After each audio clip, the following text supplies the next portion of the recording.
Garrison said they take another 100 of me pitch box. To the Vale it is, then.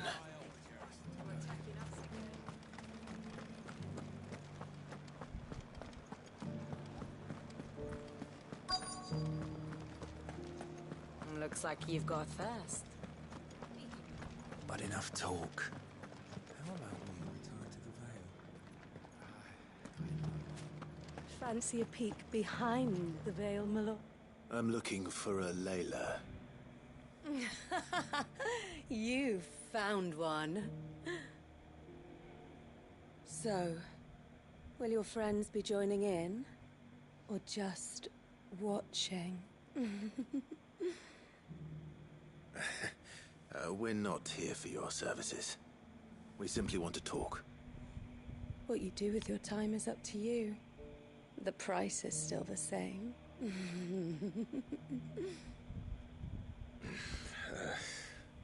We're here about the letter.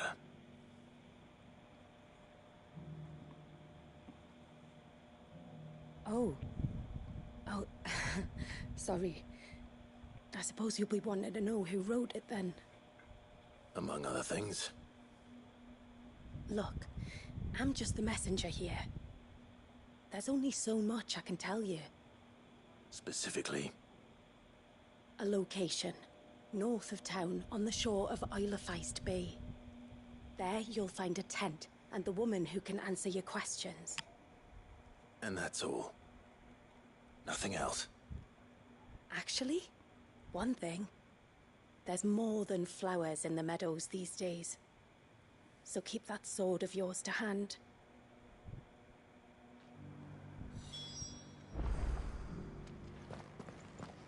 Does anyone else think it's strange that this woman should prefer to keep to the outskirts of town?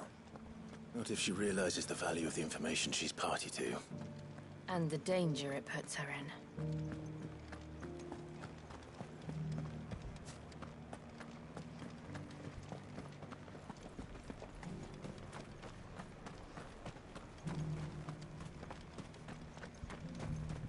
Those things didn't fight like men.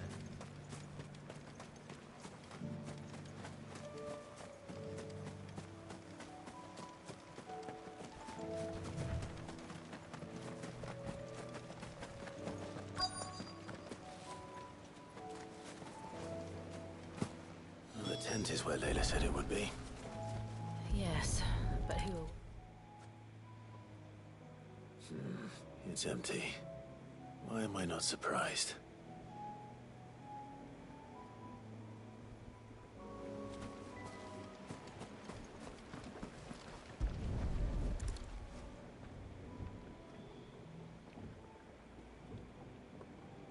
A boat. No prizes for guessing who that belongs to.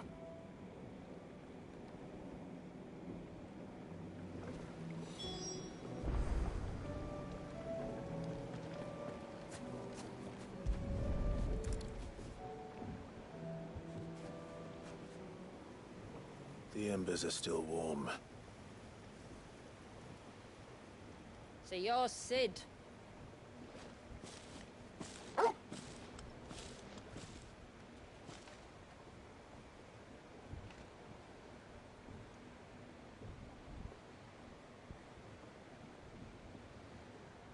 I suppose I must be. Which means you have me at a disadvantage. Apologies. I am Shula, tributary of Mysidia, final haven of the Motes of Water. The Motes of Water. The very tribe into which it was believed Leviathan's dominant was born. A people notable for their sapphire eyes and ivory hair. Yes, that would be impossible, since the tribe famously... Vanished.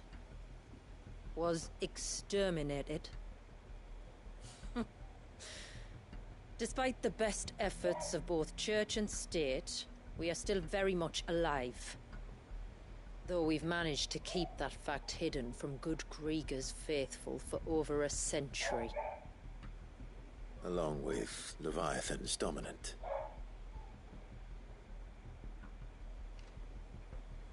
That wave out there. What do you know of it? The Surge. Only that it's been there a long time. Since the fall of Drake's Eye almost a century ago.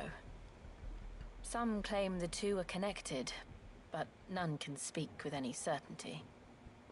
So in other words, you know nothing. Not that I'll hold it against you.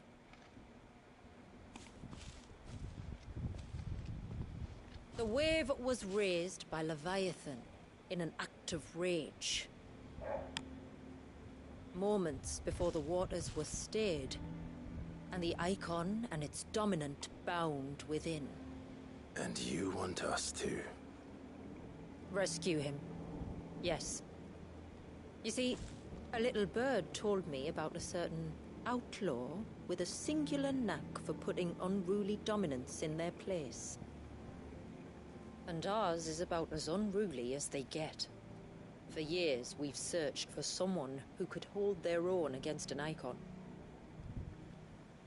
Someone just like you. So what do you say? Will you help us? What exactly did your dominant do to warrant this punishment? What did he do?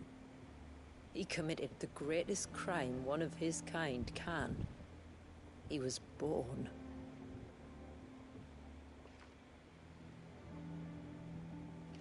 But he deserves a better fate than the one my people forced upon him. He deserves to be free.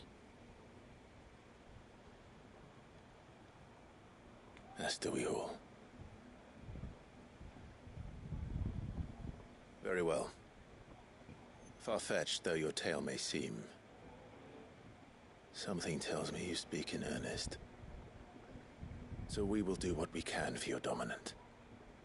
But first, you will tell us everything you know about him and the means of his imprisonment. I can do better than that. I can show you. Care to take a trip across the bay? My people await you there. Lead the way.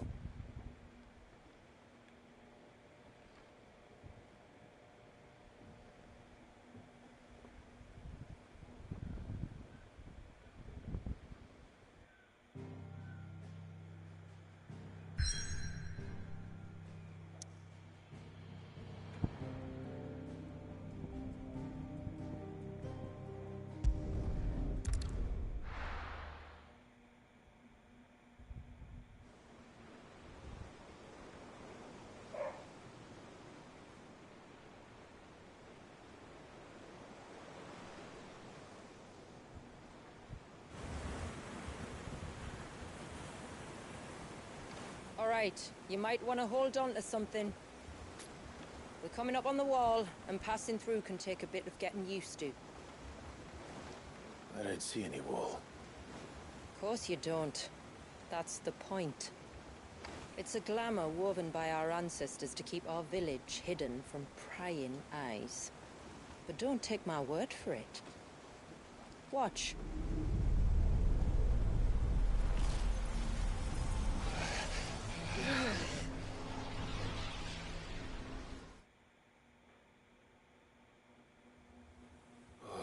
That was worse than a slug of Bacchus wine. Clive, the sky. It's blue, but how is that possible? You do know what a glamour is, don't you? Ours just happens to work both ways, and a good thing too. I wouldn't fancy staring at those sickly clouds every day.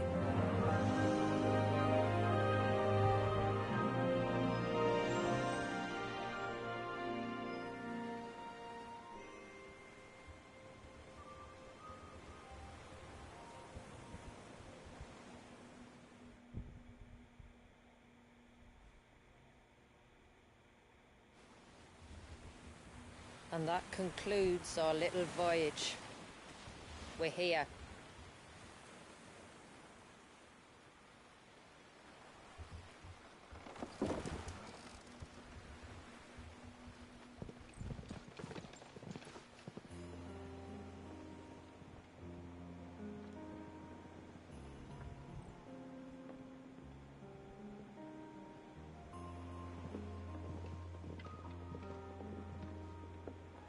It's a long slog to the village, and a hard one. I hope you're up for a climb.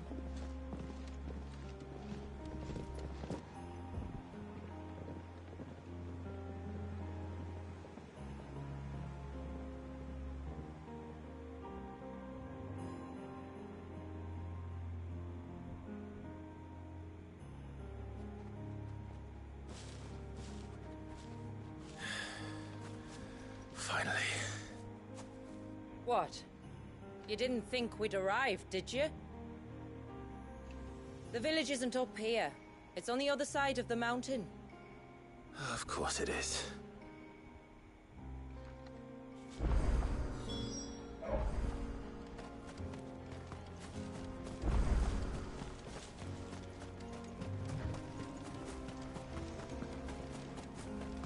Watch yourself, Sid. This path can be treacherous. If not for the sheer drop, then for the beasts who prowl it. Thank you for the warning. And please, call me Clive. Sid is an alias. You will be pleased to learn, Lady Shula, that I have no such aliases. Is that so, Lord Margrace? It's all the same to me.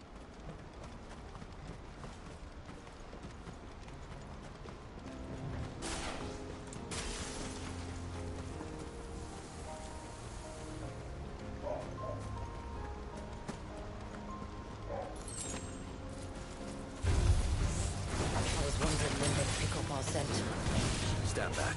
We'll handle this. Oh, will you now? Shall I keep my axe and spells to myself, then?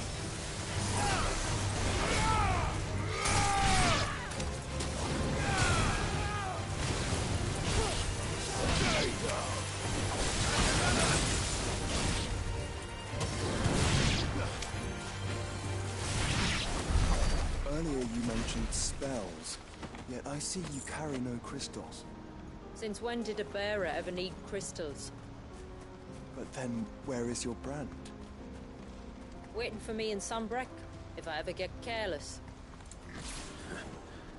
Then it's in for a long wait.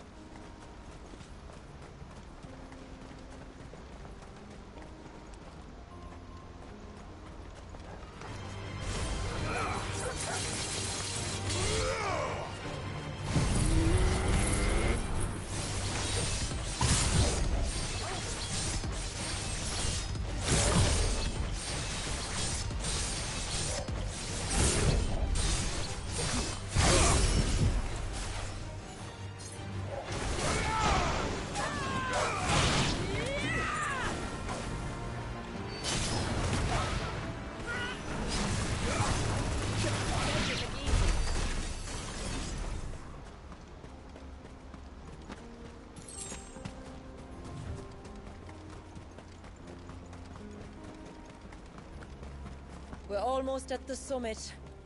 From there, you'll have a better view of our home.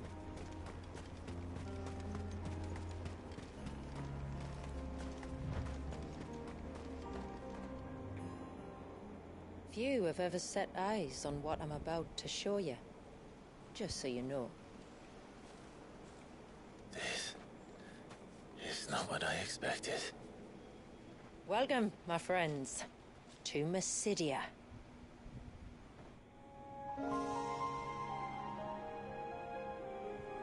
Oh.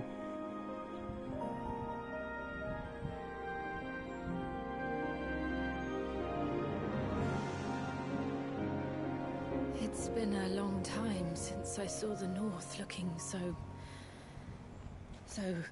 Alive. I'm sure you have plenty of questions, but it's been a long journey, and I expect we could all do with a rest. Our humble village is only a short way from here, if you'd care to accompany me. Let's get ourselves in front of a fire, and I'll tell you everything you need to know.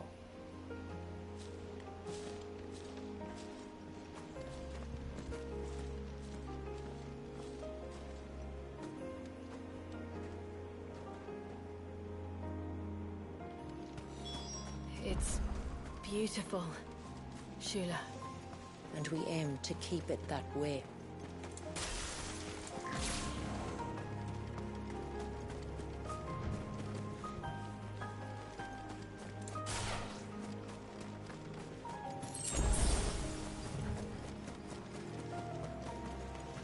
Are those stones glowing? That's one of the cairns which maintain the glamour. Steer well clear.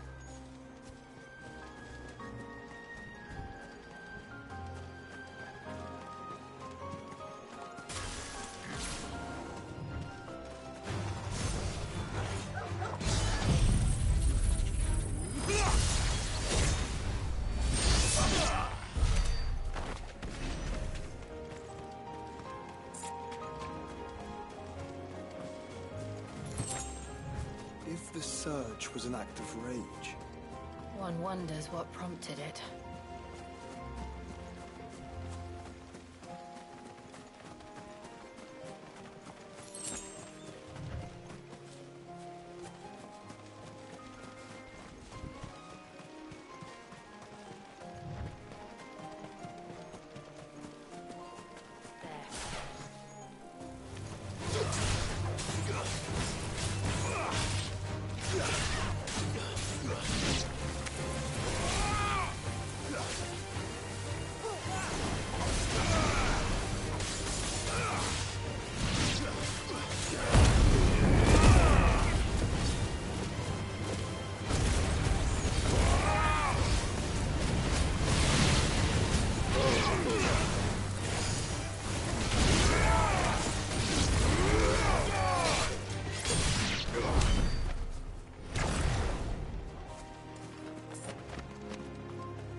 could we not have spared ourselves the mountain crossing by landing further north? In clear view of the bay,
On evening tides. does morning's light return? Open the gates! The tributary is home!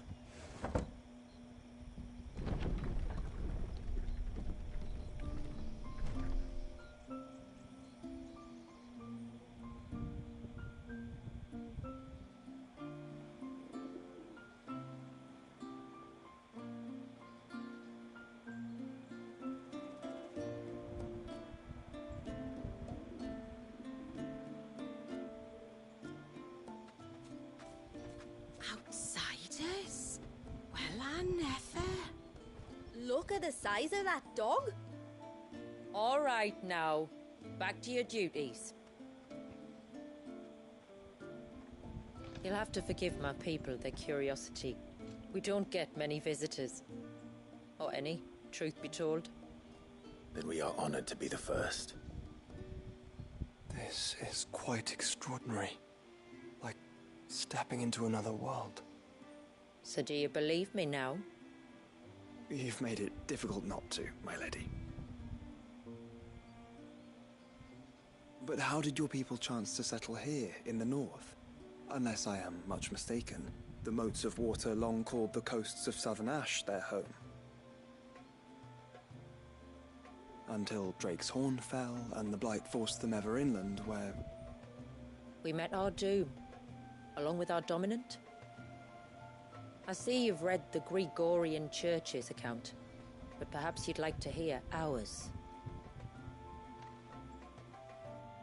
That building over there is the Witten Hall. It's where my people gather to discuss matters of import.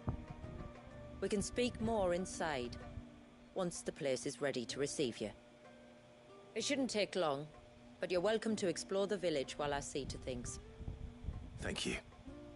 We'll do just that.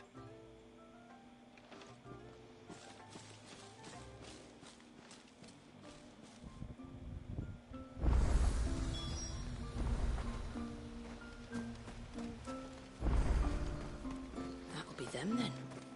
Don't look like much.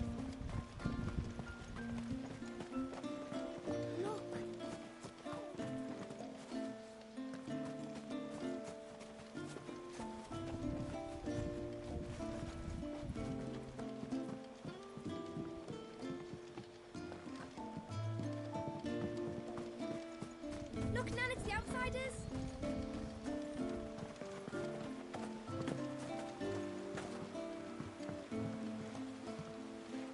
Ma'am, I want to play with the others.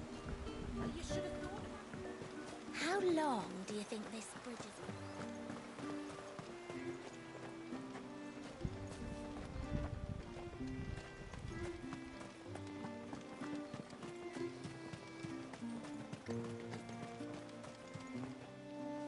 Did you hear that, girl? You were going with father today.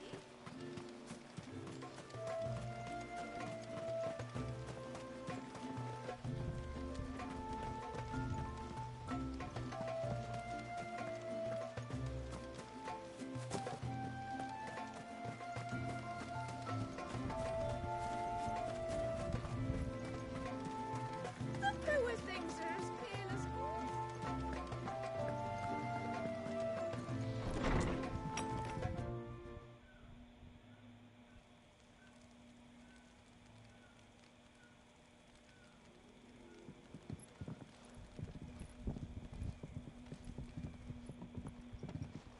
So what do you think of our little haven in the woods?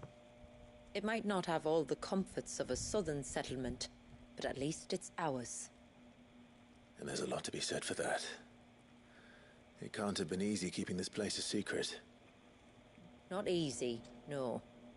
We've dedicated our lives to maintaining the glamour that conceals us. Us and Walyes. This man, Walyes, is he Leviathan's dominant? That's right. Though he's no man, Walyes is still a baby. A baby? Forgive me, but you said that the Dominant and his icon were bound inside the Surge almost a century ago. That would surely make him older still. It would, if he'd been allowed to age. But the spell robbed the poor bairn of even that. I'm sorry. Walyes was the son of my great-grandfather. Leviathan awoke within him almost immediately. But instead of allowing the lad to live out his life as a valued member of the community, my ancestors sought to put his power to other uses. Sadly for them, the Icon sensed their treachery and summoned a wave so large it would have swallowed the entire village if my ancestors hadn't stopped him. Then it is not the surge that binds the child, but time itself. Yes. Forgive me. I'm still not sure I understand. I'm not surprised. It isn't the easiest thing to explain. Which is why it might be better if I took you to see him. Show you exactly what he has to endure. That is why we came. Then let us be off. There's a road that leads north from the village. It'll take us right into the surge.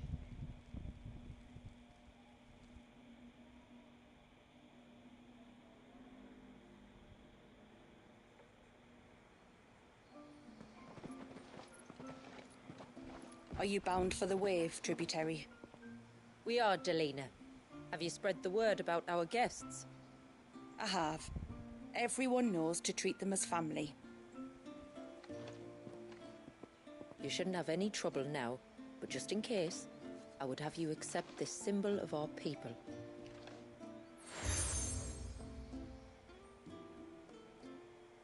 That's very kind. I look forward to meeting the family. The feeling's mutual. Should the tributary be indisposed, feel free to ask me any questions you might have regarding the village, and I'll do my best to answer. Thank you. We will. Then I bid you good tide.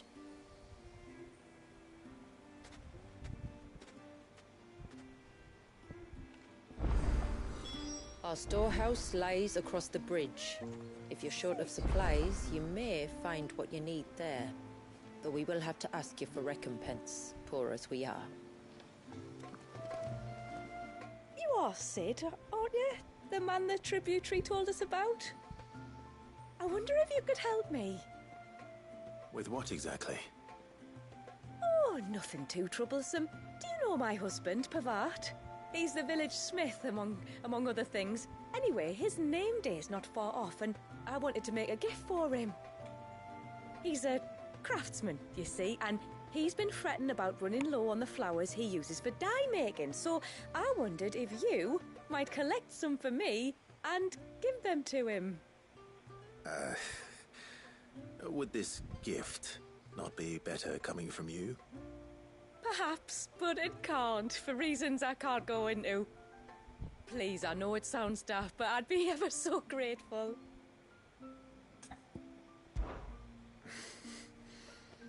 Fine. Which flowers does your husband need? The sweet little blue ones that grow around the fount. Elder's blessings, they're called.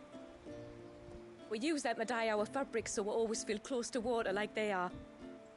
You don't need to go to the trouble of picking them yourself, though. Just speak to the field hands and ask them to share their harvest with you. 2 basketfuls should be enough for my husband to be getting on with. 2 basketfuls it is.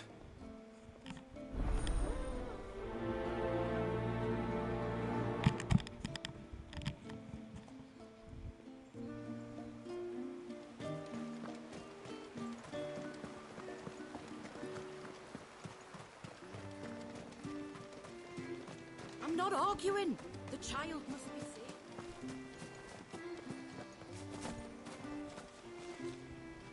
Excuse me. I wonder, might you be able to spare a basket of Elder's blessings? Pavart's wife tasked me with collecting some for her husband, and suggested that I speak to you. Ah. Werda wants you to bless her better half with the fruits of our labour, does she? Go on then. Give the old fool something to squirm about. I'm sorry. Ah, don't worry about it. An old fool Pavart may be, but if you come bearing gifts, he's not fool enough to turn you away. I'm glad to hear it. Thank you.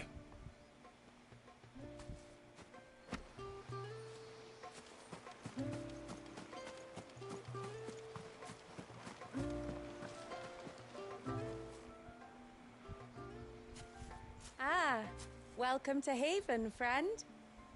Thank you. Forgive my presumptuousness, but the smith's wife has asked me to make her husband a present of some Elder's blessings. 2 basketfuls, to be precise. Well, I have one, if that's any help. It is. I'm much obliged.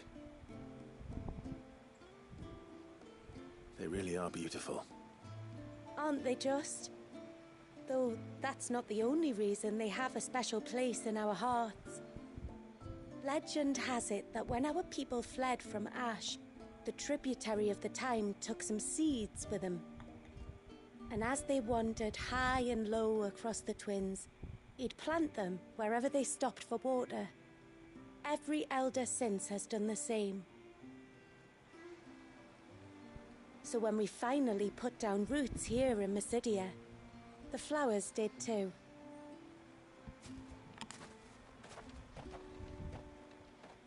Well, that's 2 basketfuls. Time to visit Pavat.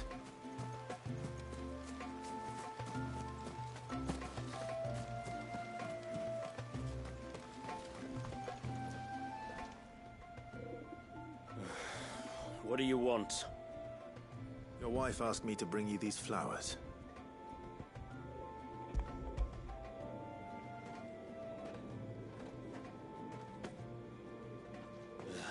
That woman. Come out. I know you're there. Who? Me?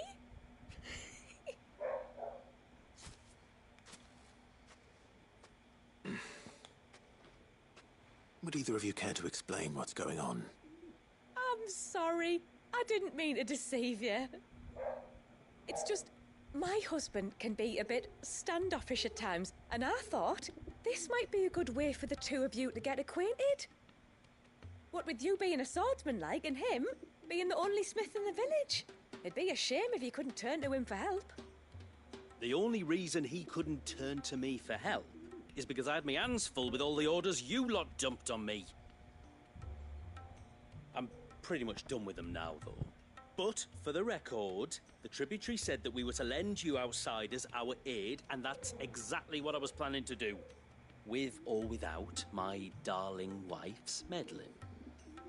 Still, here we are. Acquainted. So, if there's out you need, just bring us the materials, all right? All right. All right, then. And tar for the flowers. I was running low. You use them for dyeing, I hear. Aye. Crush the petals and it makes a fine and lasting blue. We use it to stain the cloth for our tunics and pennons. Remind us where we come from, like. As motes of water. Children of the sea. That's right. The pattern too was left by our ancestors. The Ceaseless Rill, it's called. It symbolizes the river of our tribe, with the strength of Leviathan running through it. And no matter how that river has ebbed and flowed, changed its course, the flowers have always been with us, growing on our banks. I should get back to work. If you need something crafting, let me know. I will. It was a pleasure to meet you. Wasn't it just?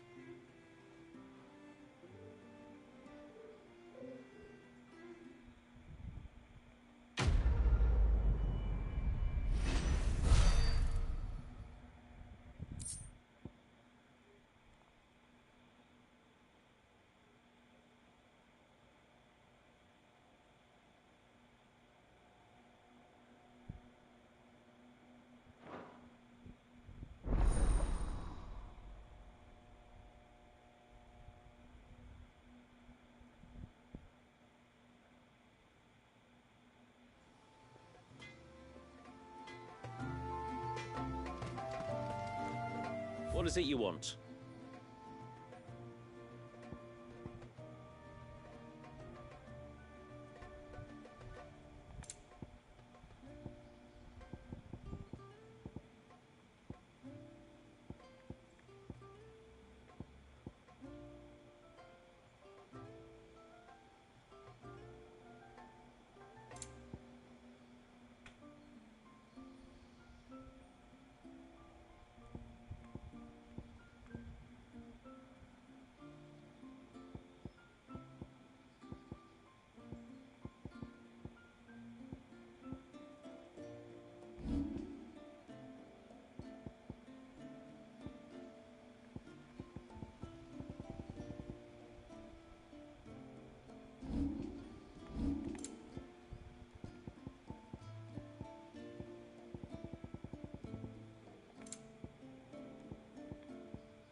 Oh, I'll have her hide when she gets back.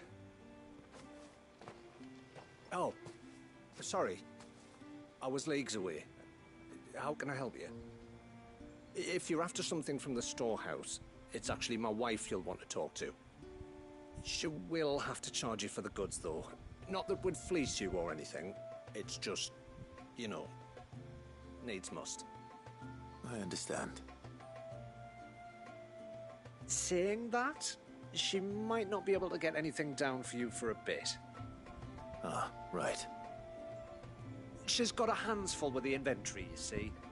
It should have been my daughter's job, really, but the willful little Rills decided to make herself scarce. Ah, the heavens only know where that girl's got to. If you'd like me to keep an eye out for her. Oh, no. I couldn't ask that of an outsider. Could I? You wouldn't mind? Of course not. She won't have gone far, will she? I hope not. But I've scoured the entire village for her and come up empty-handed. Can't help thinking she might have gone on another one of her little adventures. Ah, a free spirit, is she? Aye, that she is. Can't get her to sit still. Especially once you heard you lot were on your way. Outsiders! You should have seen her little eyes light up. Oh, if she wanted to watch you arrive, she'd have made for the low gate where you first came in. The guard there might have spotted her. Maybe you could ask him. Ruka, her name is. All right. I'll let you know if I find her. Try not to worry.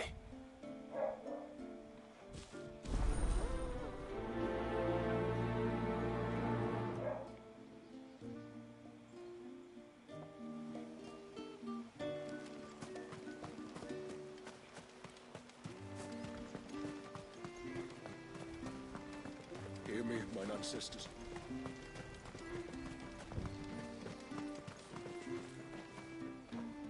Excuse me. You haven't seen the storekeeper's daughter, have you? Little Ruka? I have, as it happens. She went out through the gate not long ago. Out of the village? Alone? Aye, she does it all the time. There's a path off to the left which leads down to the river. Nice little spot, that. It's safe as you like. The beasts of the mountain don't dare come so close to the village. That's where she'll be. Go and have a look if you don't believe me. I will.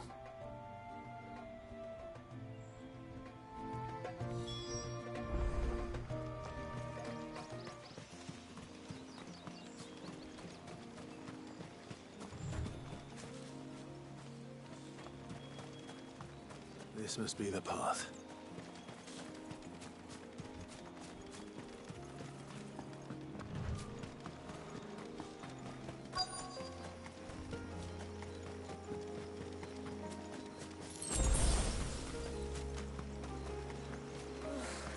Here either.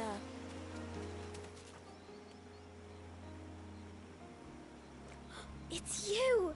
I've been looking everywhere for you. You must be Ruka. You know my name?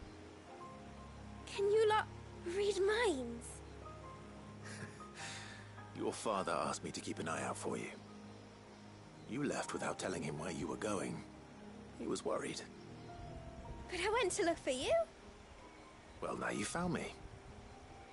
What do you say we head back to the village and let your father know you're safe? All right. And on the way home, you can tell me all about the world beyond the wall. I want to know everything. Everything might be a stretch.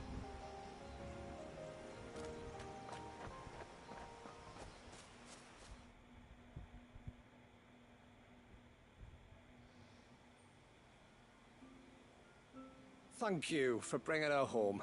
And sorry for the trouble. Oh, no. It was a pleasure. Daddy, did you know that there are villages 10 times as big as Haven in the outside world? 10 times! Cities, they call them. And in these cities, they have great big walls and towers and castles. Oh, to think I was worried. You can tell me all about the outside world later, Sweet Pea. Now go and help your mum with the stores. All right.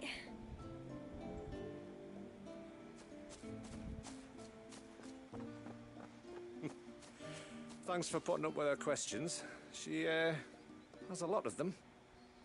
One of the big ones being, what are the people beyond the wall like? Reckon you've made a good first impression. Are we the only ones she's ever met? That you are. The rest of the world can't know we're here, so we'll have to be very careful who we're letting in and out. A few of us might make the occasional trip to shore for supplies, but for the most part, we'll make do with what we've got, including what the old Northerners left us. Yes. You built on top of the old ruins, didn't you? Well, they make for fine foundations. Their masons clearly knew what they were doing. That's one thing we don't have to worry about. Oh, it's everything else that's the problem. Medicines, metals for tool making, anything like that. We have to dress up as traveling merchants and make a trip to the outside and pray to every cloud in the heavens that nobody sees through us. Which explains why you need Gil. Aye. And now Ruka's back, my wife should be free to assist you with any potential purchases. So please, do make good use of our stores, because we fully intend to make good use of your coin. I'll be sure to keep my purse strings loose.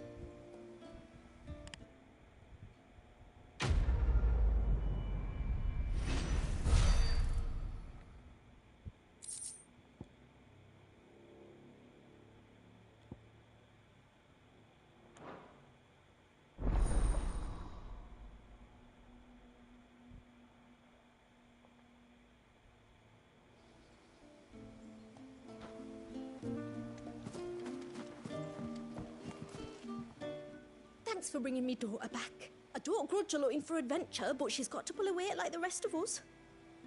Anyway, now we've got the inventory done, I can attend to my own tasks, like seeing to our visitors' needs. So, what's the route you wanted? I will have to charge you.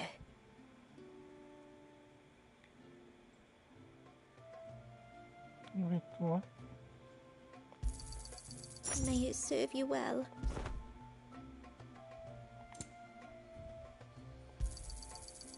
Well, if you're sure you need it.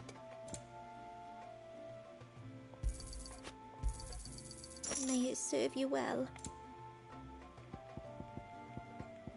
Then I bid you good tide. What do you think the tributary season was outside? How long do you think this bridge has been?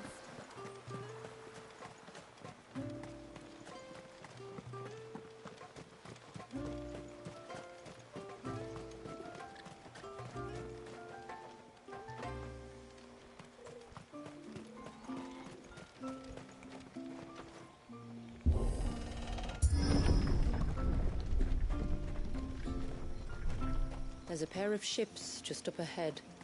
Ships? But are we not still leagues from the shore?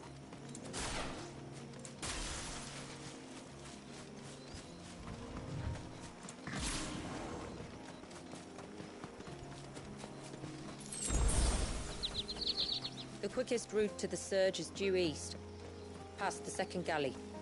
Shula, how did these ships come to be here? What do you imagine happens when an icon of water gets angry? Really, brother, did you have to ask?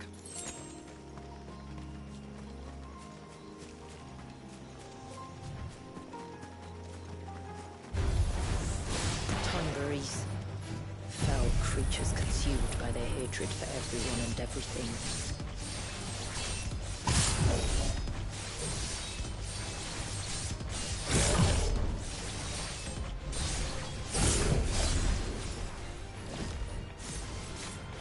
Everything save sharp knives, it seems.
I can smell the sea.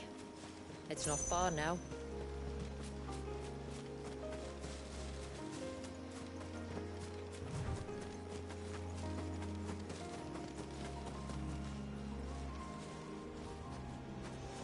How will we reach the surge? We'll follow the coastline north. There's a bridge that'll take us across to the cape.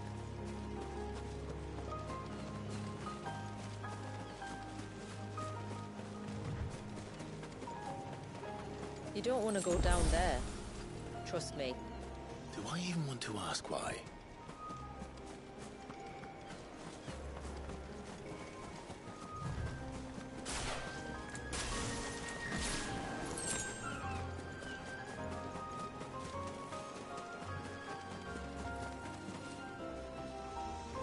Ang ganda naman dito.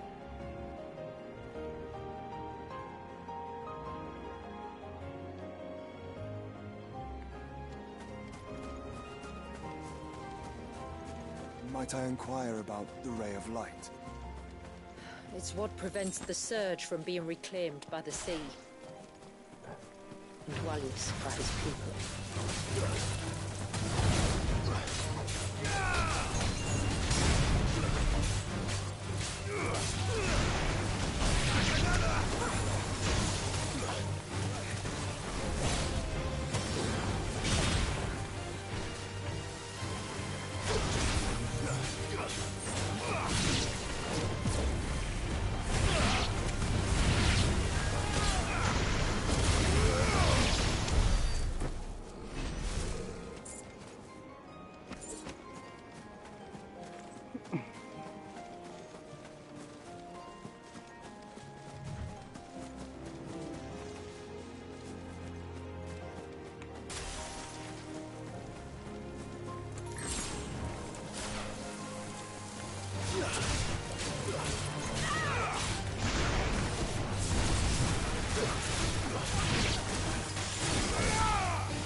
You said before that the child is bound within the surge.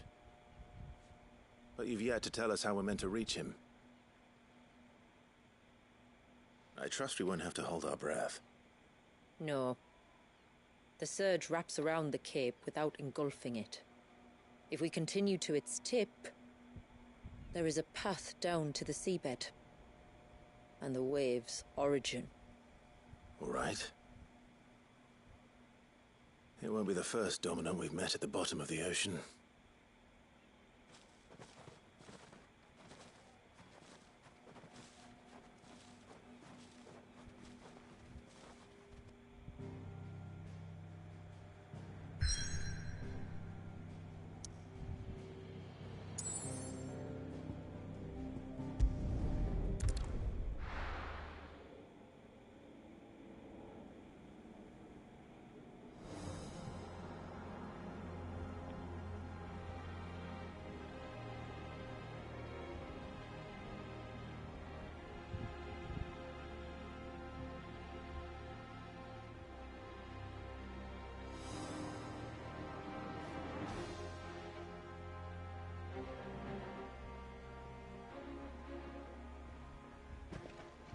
It's not much further now.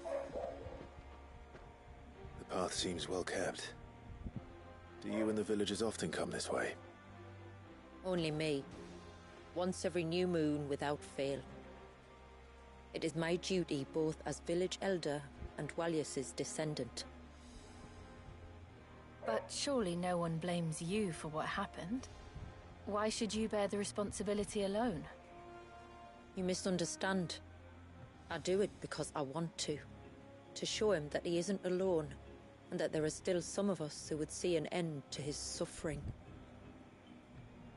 Suffering you will soon witness with your own eyes.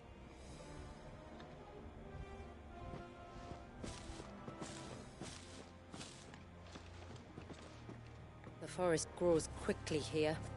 Left unattended, the path would be reclaimed in a matter of moons.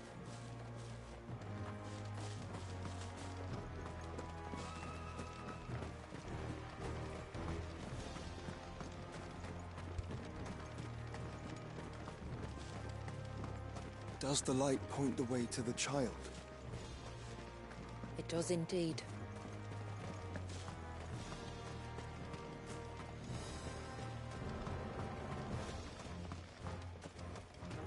Look at all the droplets of water suspended in midair. Where they have remained untouched by time for 80 summers. It's not right. No. It's not.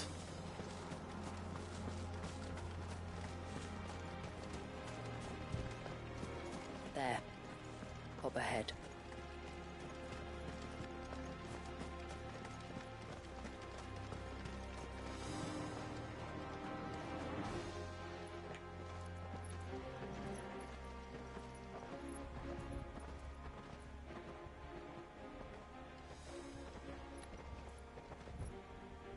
Down in the center.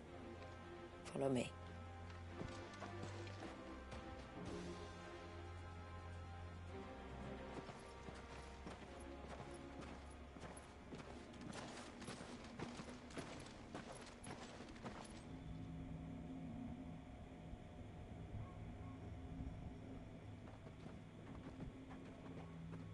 He's still primed. I'll never forget my first priming. The fear. And I was old enough to understand what was happening. One can only imagine how this poor child felt. He is the victim of an unforgivable sin. Committed by people who saw him as nothing but a means to an end. He must be so frightened. Then I'll ease his burden. You don't mean? I'm not going to hurt him. Contrary to the tales, I don't go around killing dominants for no reason. What if I told you there was a way to remove Walius's icon? I tell you, you were a madman. It's hard to believe, I know. But it can be done.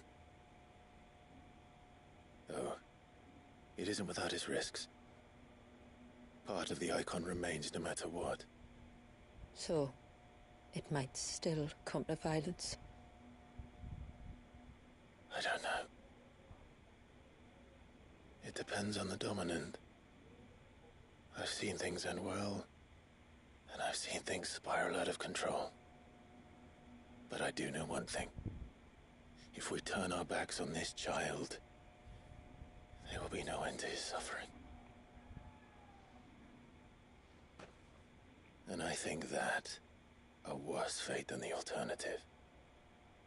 Don't you?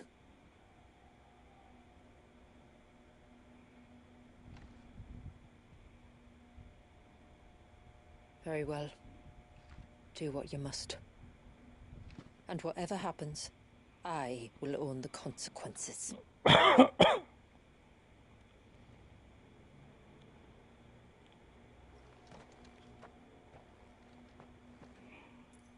be afraid, little one. Let me bear the weight.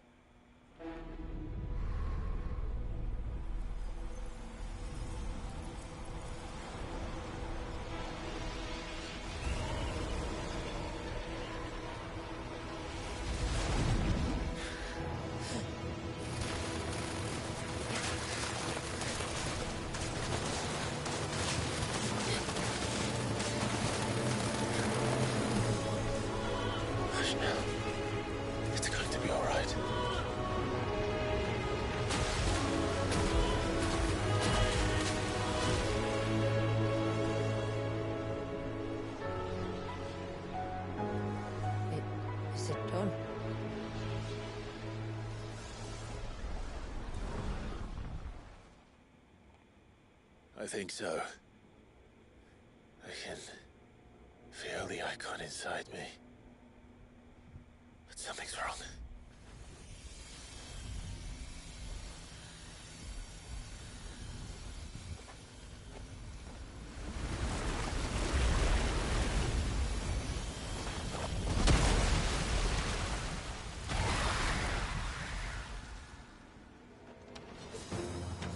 He wasn't just afraid.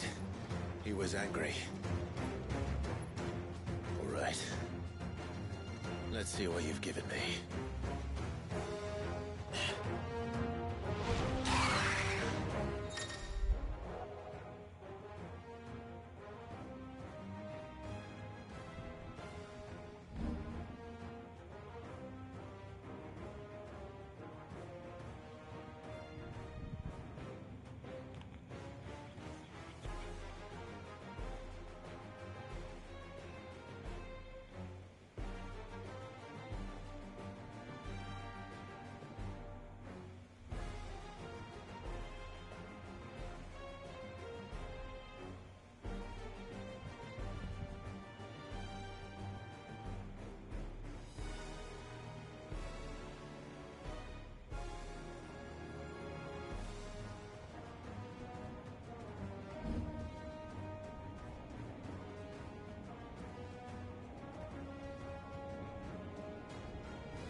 Leviathan! No, just a leggy, but a formidable adversary nonetheless.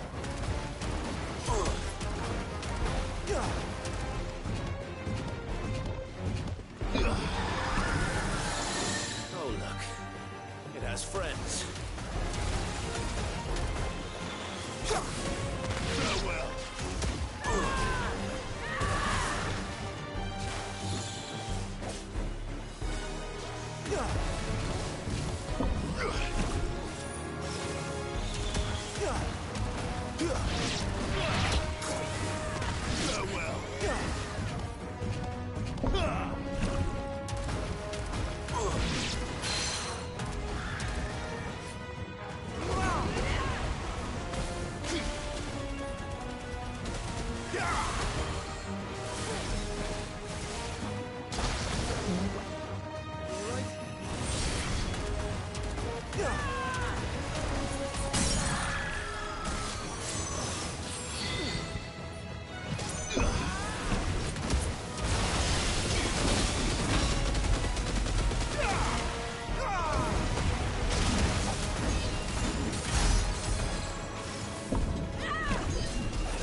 Is everyone all right?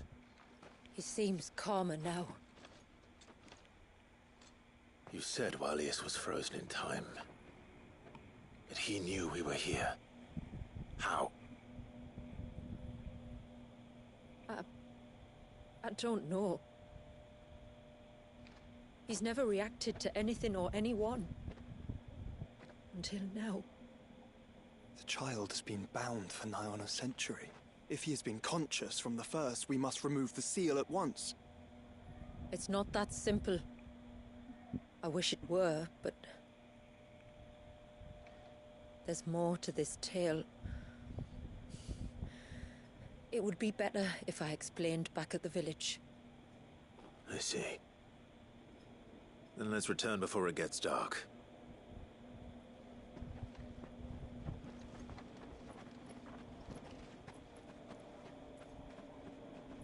I'm sorry, Walius. I will make this right.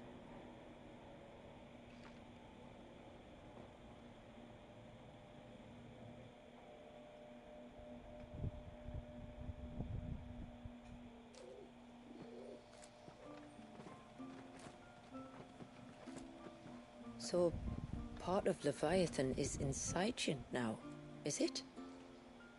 Does it hurt? No. Not anymore, anyway. Good. Because I still have need of your strength. If you want to know the rest, we should head to the Witten Hall. Of course.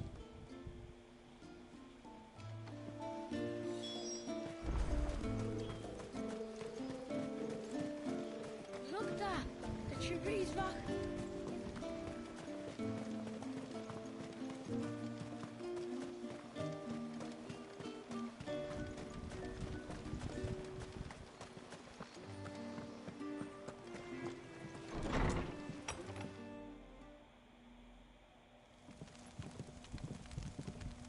To understand the spell which binds Walius, you must first know who we are, and what drove my forebears to commit such an atrocity.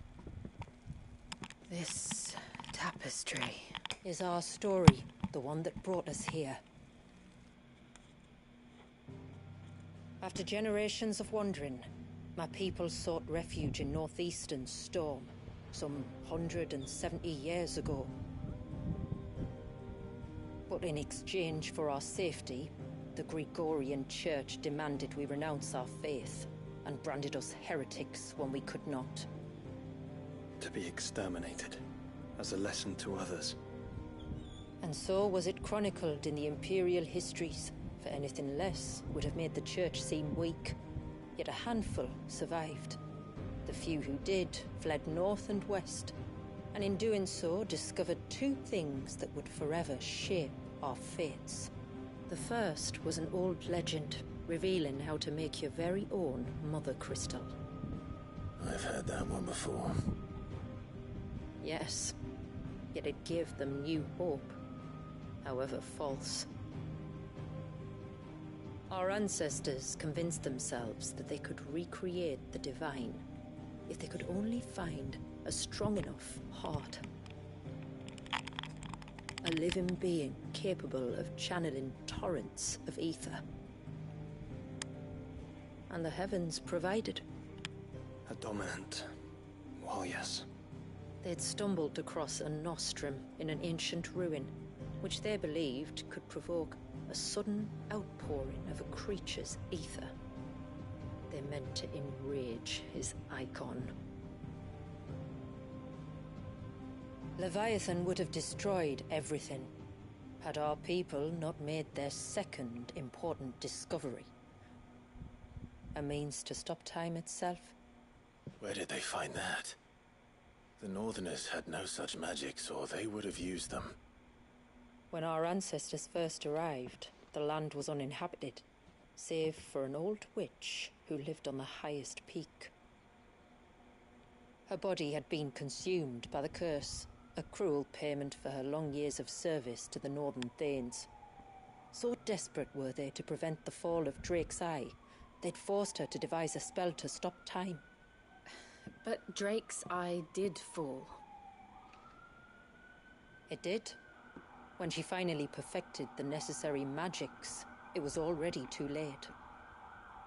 As punishment for her failure, the Thanes exiled her to this forsaken place to live out the few days she had left.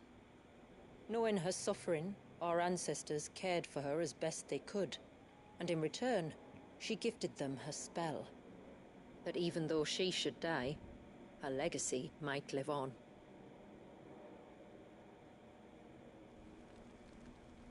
So armed with both the knowledge of the ancients and the secrets of time, our ancestors settled upon an ambitious plan. They would create a new Mother Crystal, and enchant it that it might endure for all eternity. Thus would our people's wandering, our suffering, finally end, and prosperity visit us once more. And all it would require was the sacrifice of a single child. A small price to pay, or so they believed. Another victim of man's blind reliance on the Mother Crystals. So we know the seal source. How do we break it and restore the flow of time? Do you recall the Dome of Light on top of the cliffs to the west? Inside lie the ruins of an old temple. It was there that the witch built the Vare, a conduit of sorts that channels her remaining ether into the Surge. But it's been a long time since anyone set foot in the place. And now, there are others who claim it as their own. Then we shall go prepared for a fight. That said, it may be best if one of us stays behind. You think the village could be in danger? We saw the ether flow from Wallius in all directions, but only encountered a single familiar. There will be more. And should even one make its way here, I doubt the walls could hold it back for long. Then I shall stay. The Phoenix will see your people safe, tributary. You have my thanks. Very well. We should depart at once. I fear time may no longer be a luxury we can afford.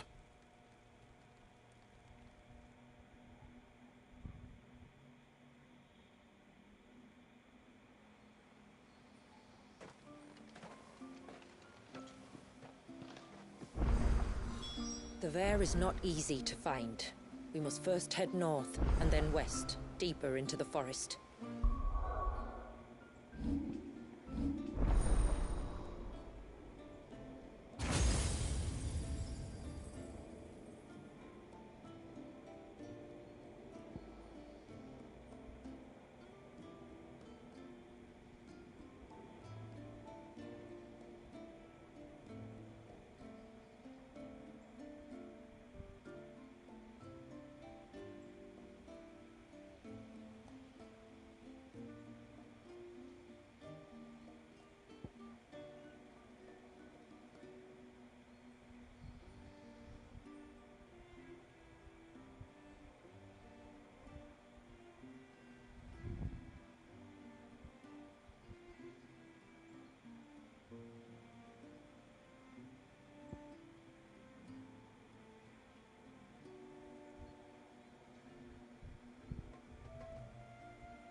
sign of the child.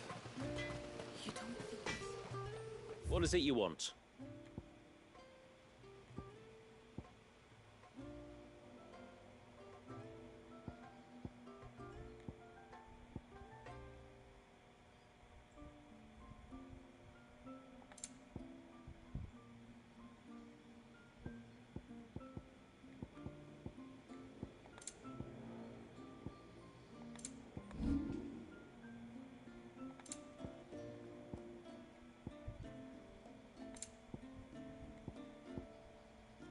A good tide to you.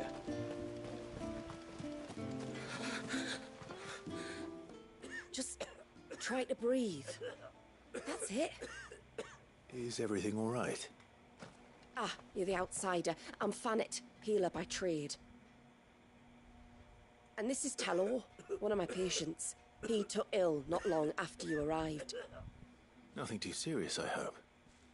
I hope so too, but... But? This affliction, it's like nothing I've ever seen before. He complains of feeling chilled to the bone, but there's no fever to go with it. And my most powerful antalgic hasn't done a thing to ease the pain in his chest. I'm starting to wonder if his condition might require a different kind of treatment altogether. Shula said that you were here to help us. You couldn't help me, could you? I'd be happy to. If I can. You can, don't worry. All I need you to do is speak to Talor's son, Pavat, over at the forge, and ask if he knows what his father was up to before he came down sick. Something must have caused this, and I want to find out what. The trouble is, Talor's too weak to speak, and I can't leave his side for long. So while you talk to Pavat, I'll pay his wife word a quick visit, just in case she knows anything. Right.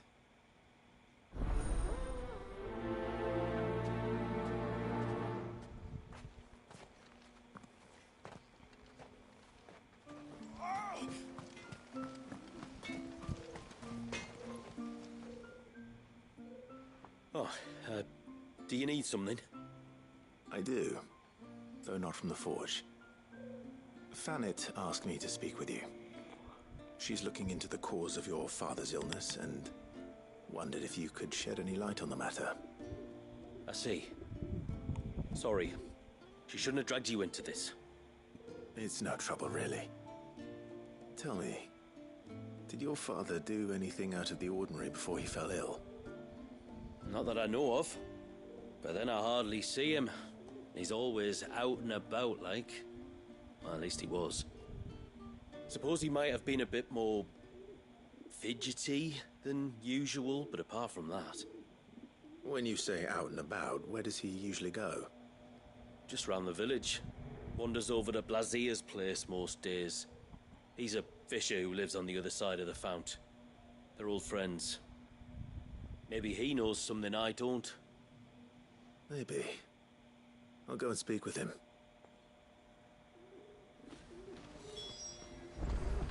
No sign of the child. You don't think he's...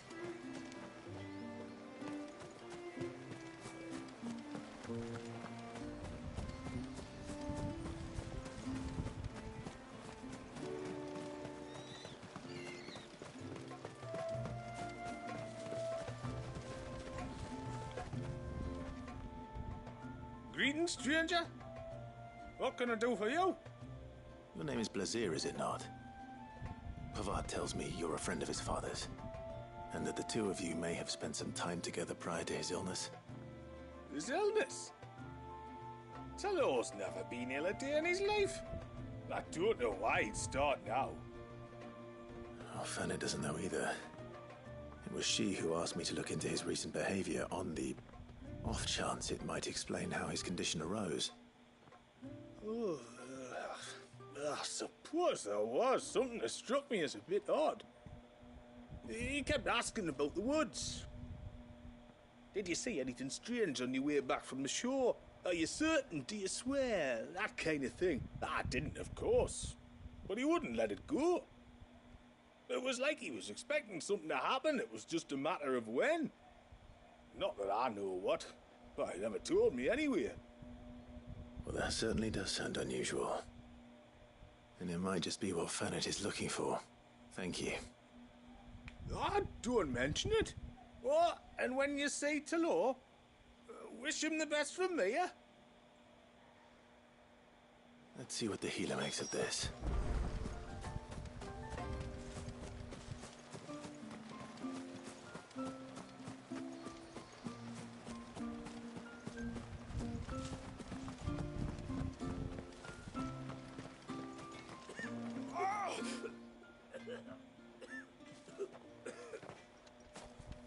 I spoke with Werder, but she couldn't tell me anything.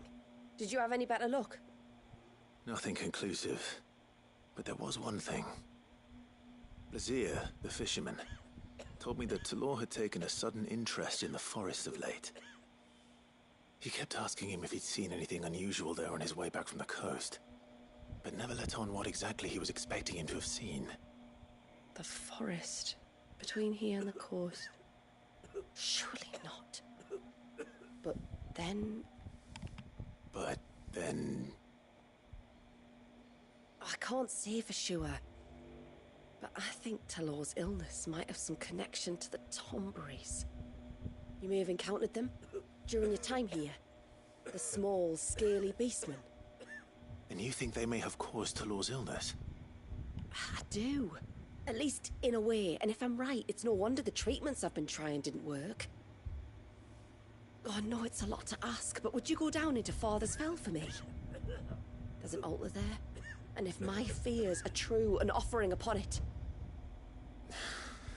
What is going on here? Please. I'll explain everything when you return, but time flows fast. I beg you, make haste for Father's Fell and take the offering from the altar. Talor's life may depend on it. Very well.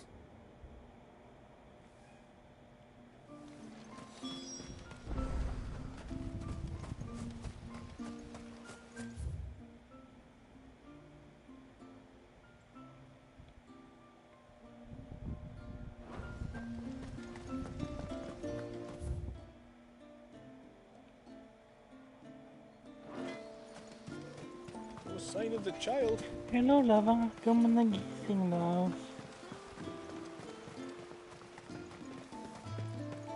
Hindi ka makatulog?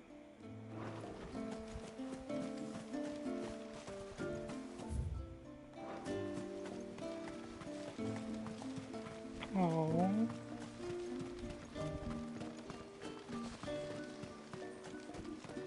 Hail, stranger. And once everyone left me in peace. Ang dami ka na naman sex dreams.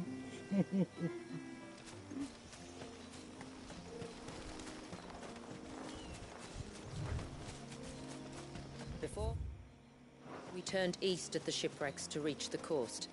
Now we must head in the opposite direction. Left it is, then.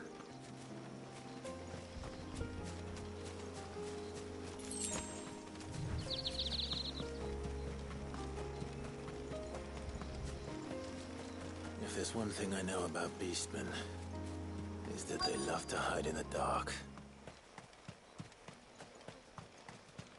Bagong area na to lang. Oh no.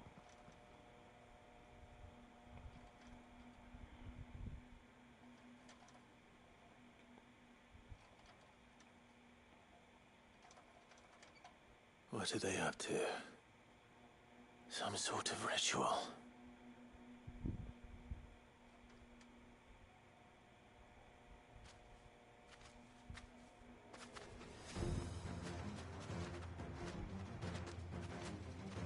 Sorry to disturb you.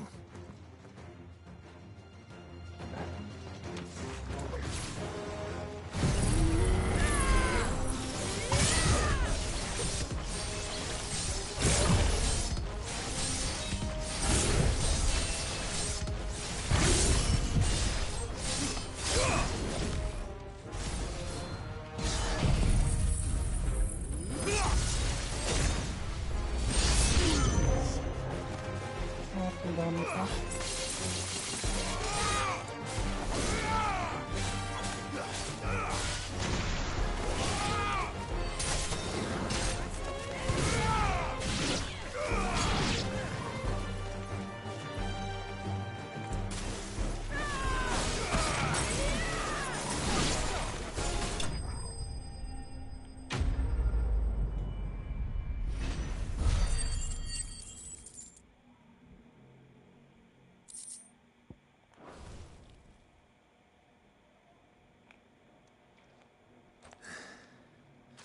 Let's see what's on this altar then.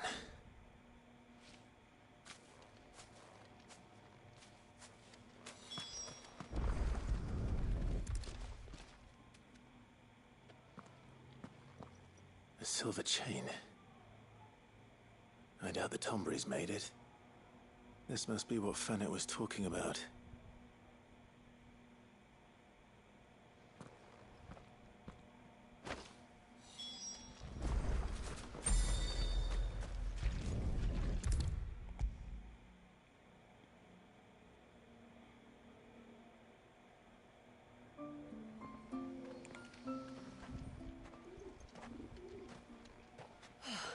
You're back. Well, did you find anything? I did.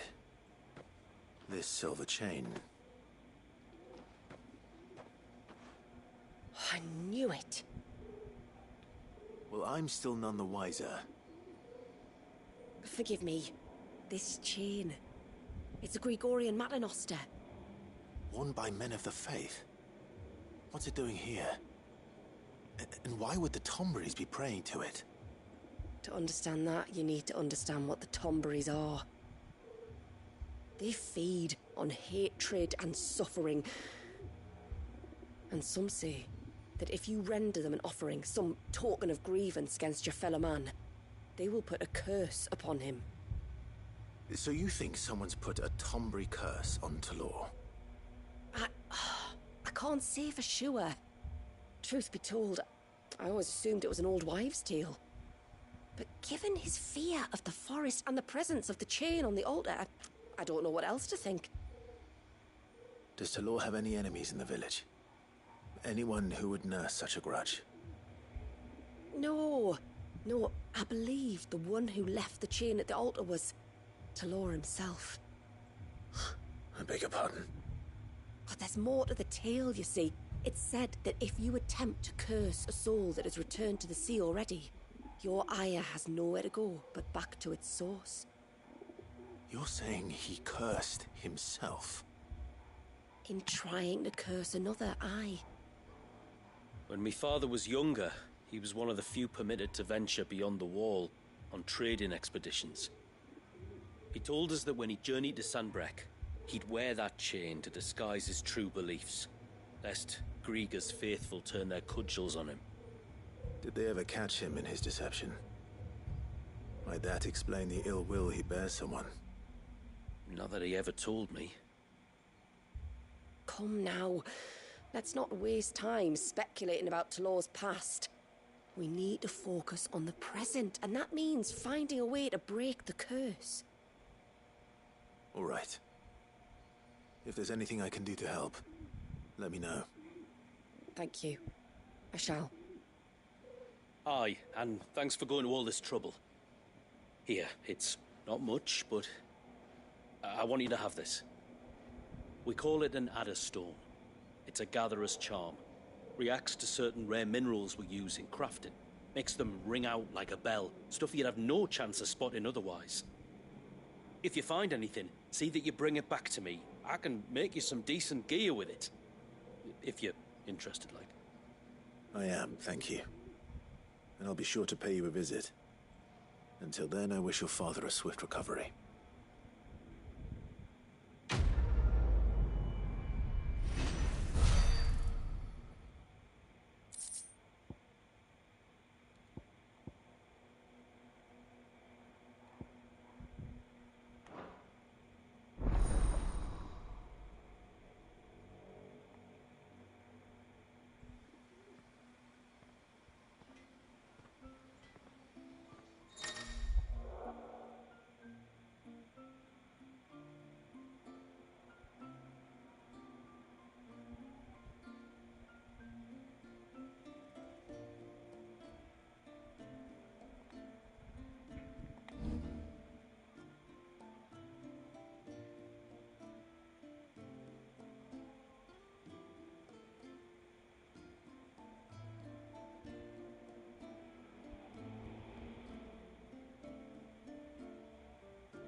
Reckon my steel's just as good as any.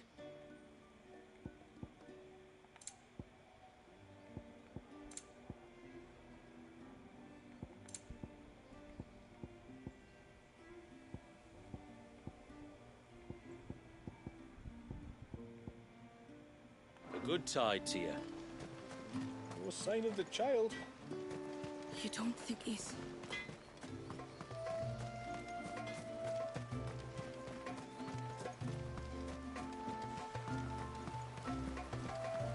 Bastard things. Oh, I never should have let him go alone. Hail, stranger. Are you a rider by any chance? I am. What gave me away? Oh, I can smell it on you. The scent of the stables. And not just any stables. Something tells me you've never been one to ride half-starved birds with chine gall and wet beak.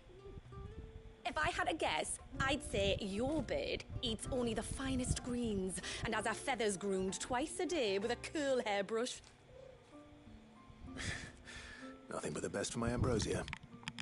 Ambrosia, eh? Pretty name. What's she like? Well, she's tall and strong. And her feathers are as white as snow. You're joking. You've got a white chocobo. I have, yes. I suppose they are rather rare. This I've got to see. Can you bring her here? I would if I could, but I doubt Shula's skiff could hold her. Me dad's got a boat. And he's ferried chocobos before. You could get him to bring her. It'd be perfect timing and all. He's preparing for a trip beyond the wall as we speak. I'm sure he'd help you if you asked. He would. Well, I don't suppose it would hurt to have Ambrosia around. All right then. Where could I find your father? He'll be in the storehouse on the other side of the brook. Tell him Manda sent you.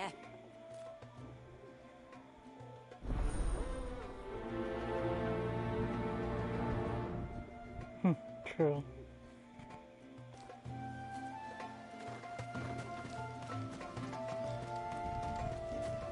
Oh, I never should have let him go alone.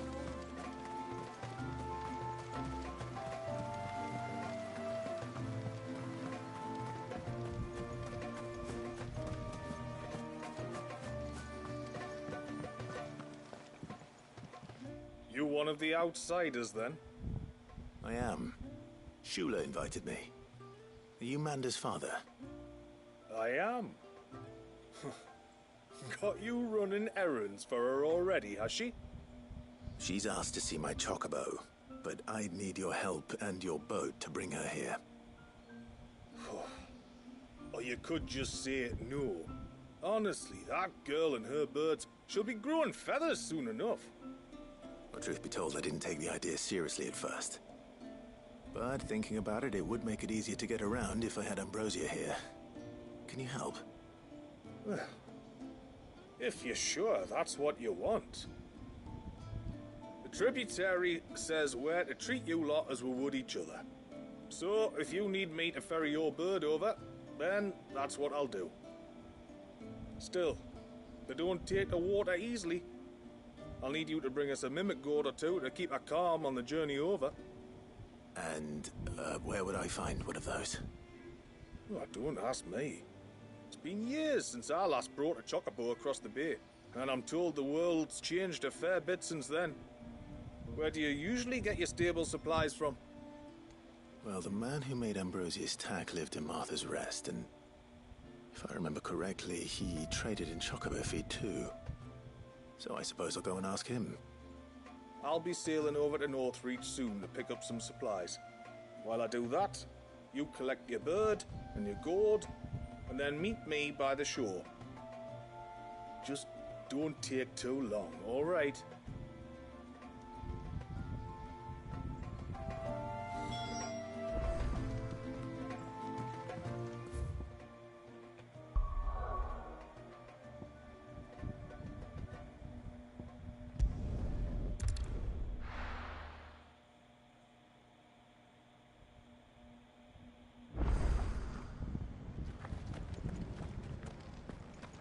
a few rooms going spare now. You want a bed for the night?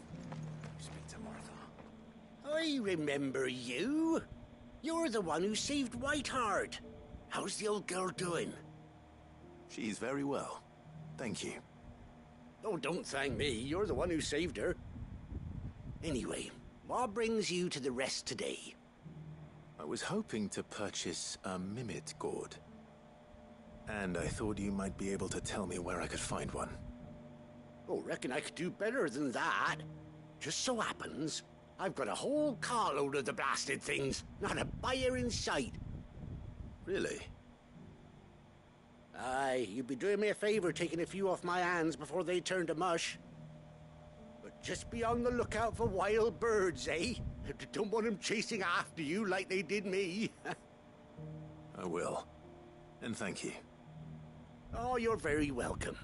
Any friend of Whiteheart is a friend of mine. And in times like these, friends have got to stick together. We certainly do. Northreach, then. Wouldn't want to keep Anders' father waiting.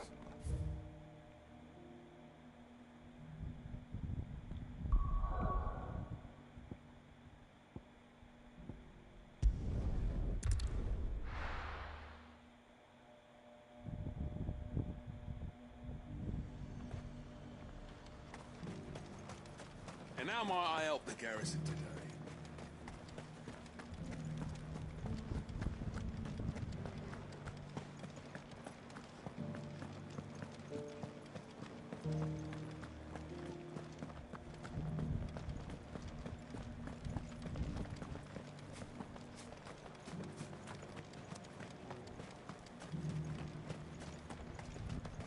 Those things didn't fight like men.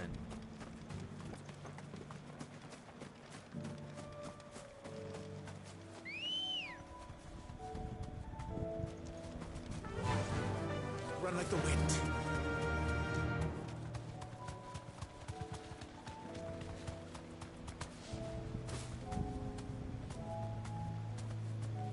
You deserve a rest. Ah, there you are.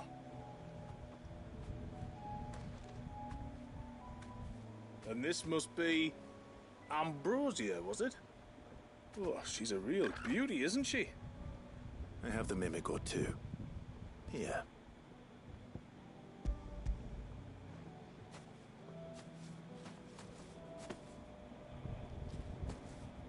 Thank you kindly. Soon as she's gobbled this up, we'll set sail. We're going to take a little trip across the bay now, Ambrosia. Don't worry. You'll be all right.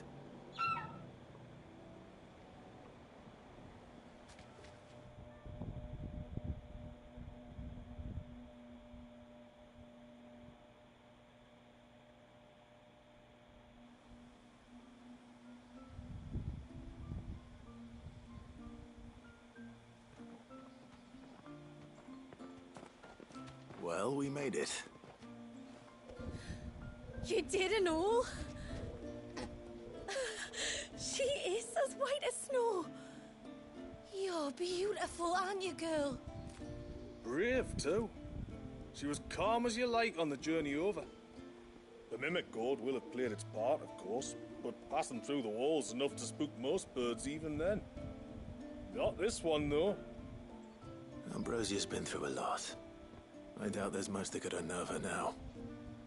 Not with a beloved master by her side. No.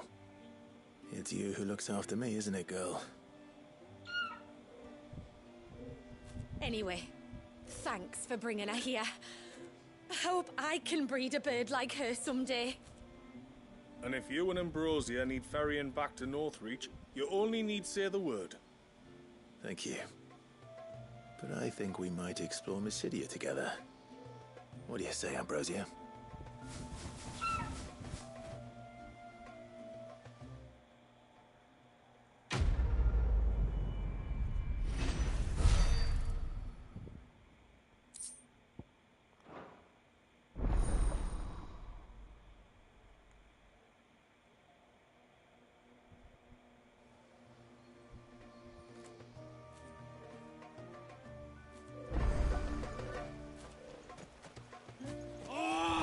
should have let him go alone.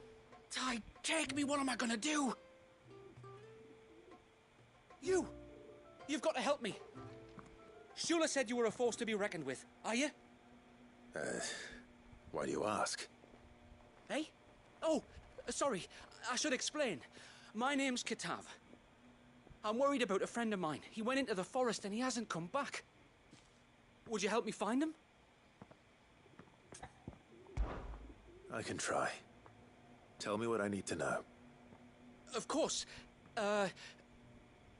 You know about the glamour our ancestors cast to keep this place hidden, right? Shula told us about it, yes.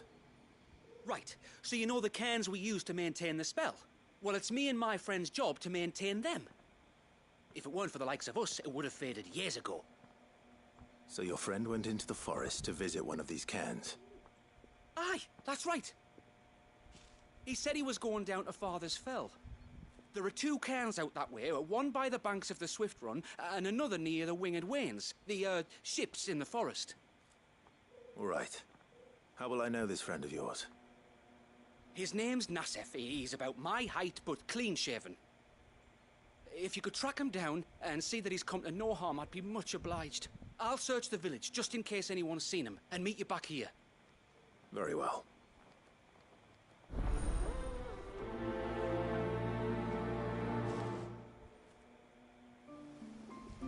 One cairn by the ships, another by the river. Better get moving.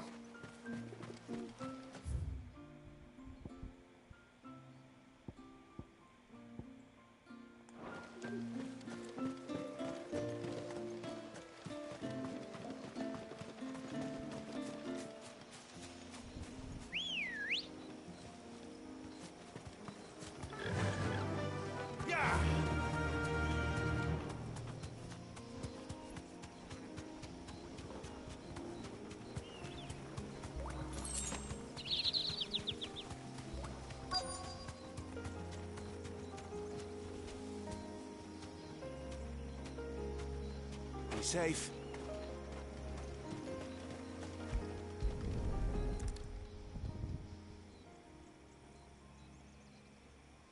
Well, here's the cairn.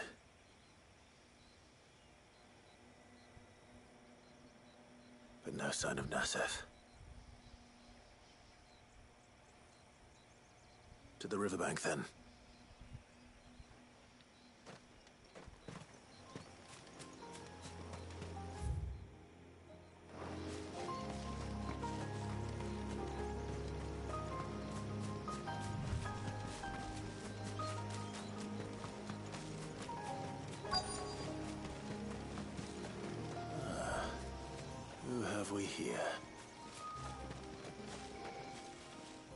I'm looking for a man named Nasef. Aye, I know him. Takes care of the cairns. Wait, you didn't think I was him, did you? Sorry, mate, I'm just out to gym myself a few ibexes. What do you want with the lad, anyway? His friend, Katav, asked me to look for him. Apparently he ventured out to work on one of these cairns and didn't return. Well, that is a worry. You're a hunter, yes? You must know the woods as well as anyone. Can you think where he might have gone? There's a bridge further down the path. Blasted thing got washed away a few moons back. Our carpenter only recently had time to rebuild it. But if I remember rightly, there is another cairn on the far side. Maybe he decided to visit that one while he was here. Maybe. It's worth a look, certainly. Thank you. Don't mention it. I'll keep an eye out too. Perhaps he just got delayed or something. Let's hope so.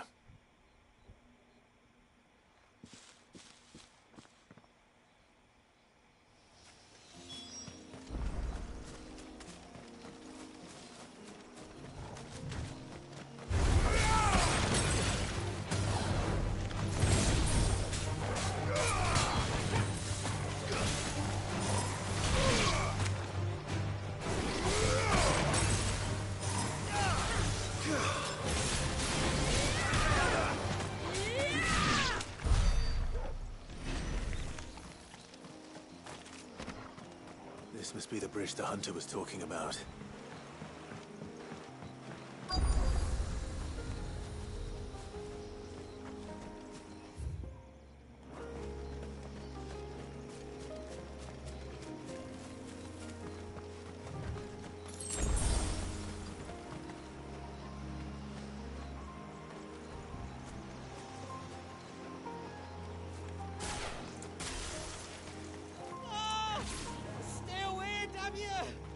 Hold on!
It's okay, Monkey. It's just a pussycat. Thank you.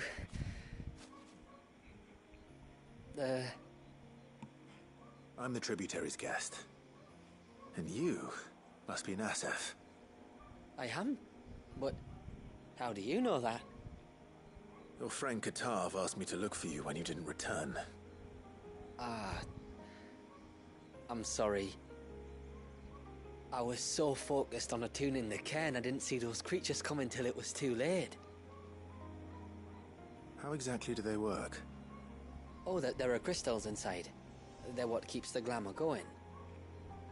Should the ether cease to flow through too many of them, our shroud would quickly unravel. It's my job to make sure that doesn't happen. And an important job it is. But you'll struggle to do it if you're dead. You need to take more care. Yeah, no arguments there. The truth is, me and Katav usually work together, watching each other's backs like. But when we heard outsiders were coming, we split up to get the job done faster, so things would be perfect for your arrival. Stupid, I know. So you found him then? Not before the local fauna did. My arrival seemed to put them off their dinner. Mustn't have been hungry after all. Expect you'll be wanting someone to escort you back to the village then, Nasef. Woods are full of nasties today. When you're next in Haven, be sure to come and see us. You saved my life. It's only right I repay you. If you insist. Take care now.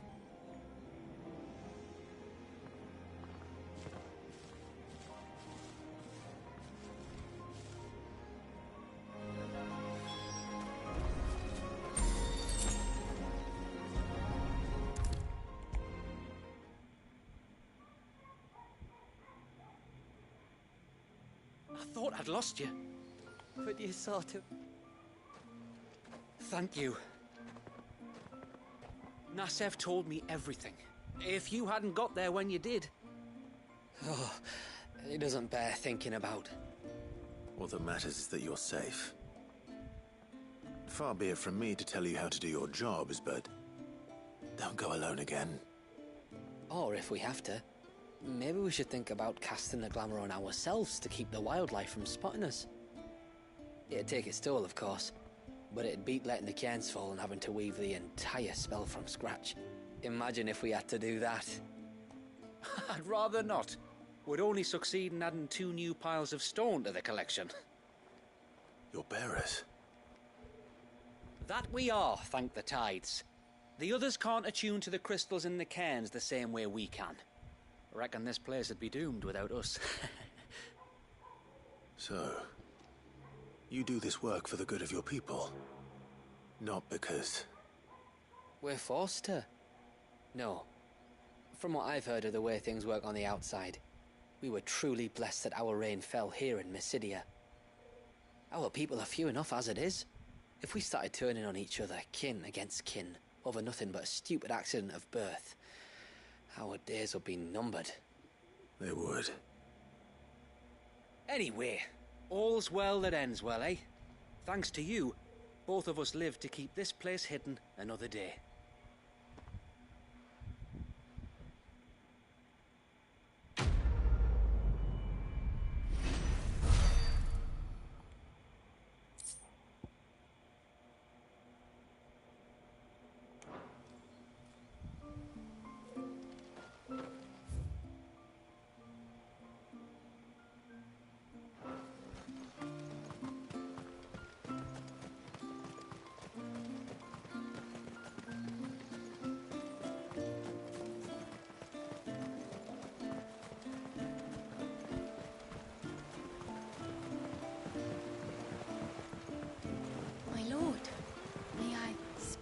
There is a matter with which I would beg your aid.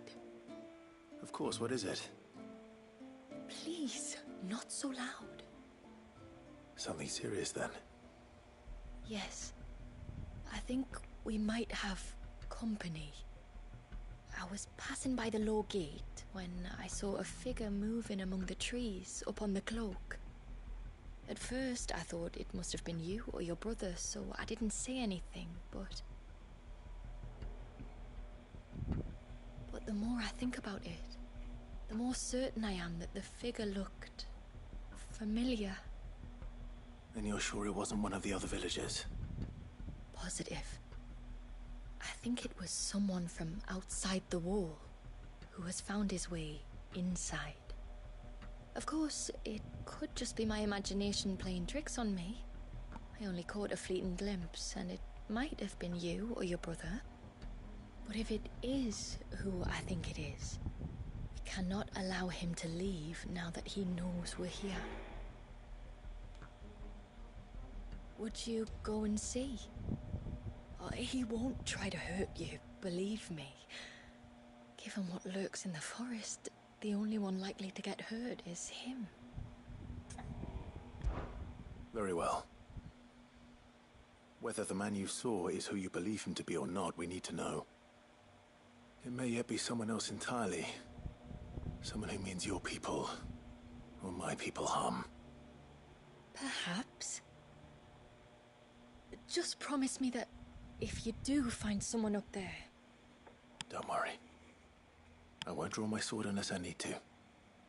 Thank you. Ymilla, this man you saw, might he be the customer you told me of? I fear so. The customer? I'll explain later. Come on.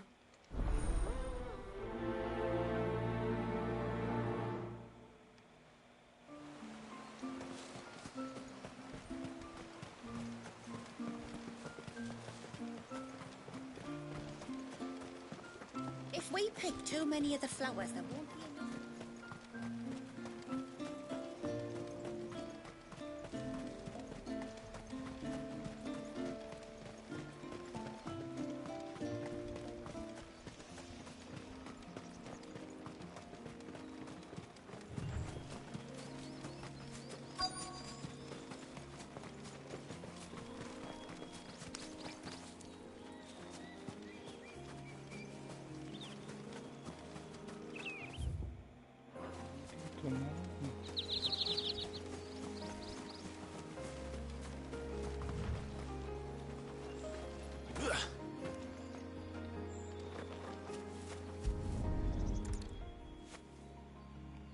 A bottle. Breath of the Arbor. Perfume from Sambrag.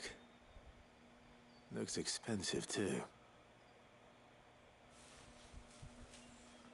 Who's there? Stop!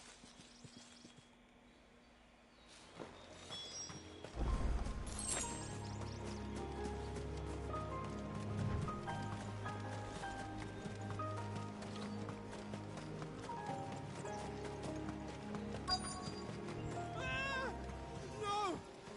No! Hang on! I'm coming!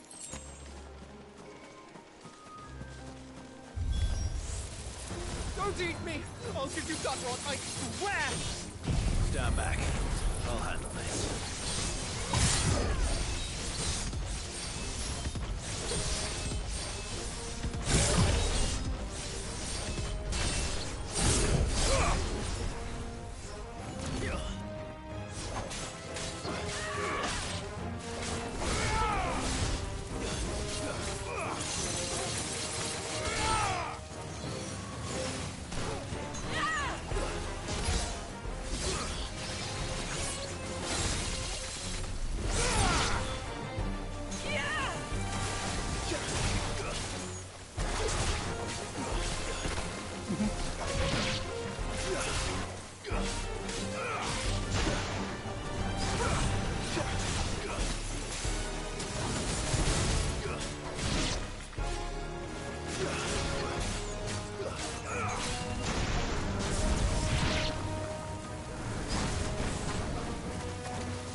Are you all right?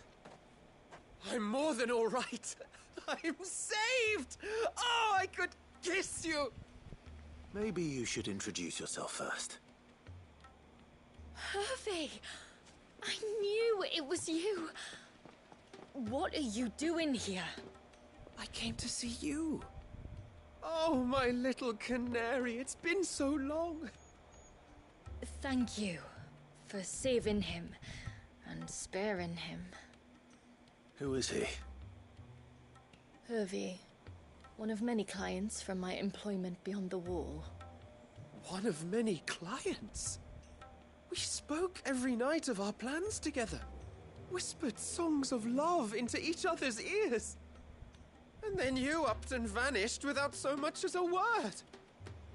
I left you a note, didn't I? I told you I was sorry, but that we could never be together. That I could never abandon my family. And I told you not to look for me. How did you even find this place, anyway? The flame of your love was as a beacon in the night that guided me to you. Hervey.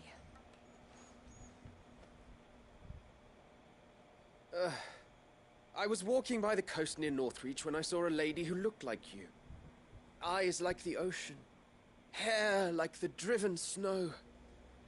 The next moment, she and her companions were jumping in a skiff and sailing out towards the wave. So I, borrowed the nearest boat and started rowing. It must have been Shula bringing us here. So what? You rowed, found a nose how many leagues across the bay, simply because you saw a woman with white hair. And as I did, the skies changed from a dull and hopeless grey to a bright and benevolent blue. That was when I knew for certain that my little canary was close. Oh, why did you come? You should have forgotten me, as I tried to forget you. I cannot leave my people, Hervey. And now that you know about this place, neither can you. We must return to Haven and accept my family's judgment. I'm to meet your family. Oh, my little canary.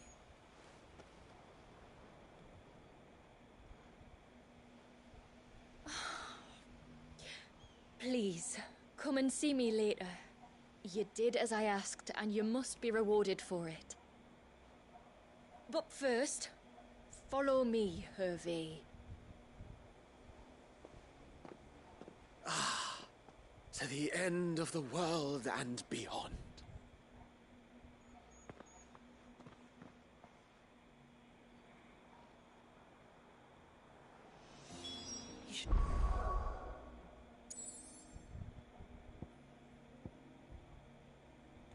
Never have found this place. How could I be so careless? Don't blame.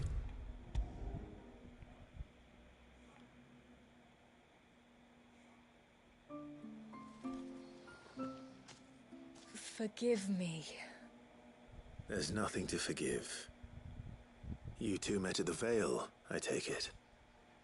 When I worked there, yes. To earn the coin that my people need to survive. Though Mysidia is our sanctuary, there are certain necessities that it cannot provide. And for that reason, some of us seek employment beyond the wall. Yet few are the opportunities for followers of a strange faith in a strange land. And so you supported your family as best you could? I did. And I have never regretted it for a moment. I found a second family in the Vale. And in the Dame, a second mother. I also found Hervé. But our love could never be. I knew that if I revealed my secret to him, I would be putting my people in danger. But that if I did not, I would be living a lie, unable to return home. What will happen to him now? Since our people settled in Mysidia, uninvited visitors have been few and far between, but not unknown. Explorers, survivors of shipwrecks, none lasted long. I see. That was before my time, you understand? I've never had to make a decision like this before. Ymilla, know that I do not blame you for any of this. It was me who decided to make the trip to shore. Me who exposed our secret. This was my mistake, and I shall bear the responsibility. Thank you, tributary. I only beg you to remember that Hervé means us no ill will. He's just a fool. A fool who loves me. I will take that into consideration. But yours is not the only voice I must listen to. The whole family must be consulted. And it may take time for me to arrive at my decision. I hope you understand. Of course, tributary. However long it takes. Come what may, I thank you, my lord, for bringing us back together.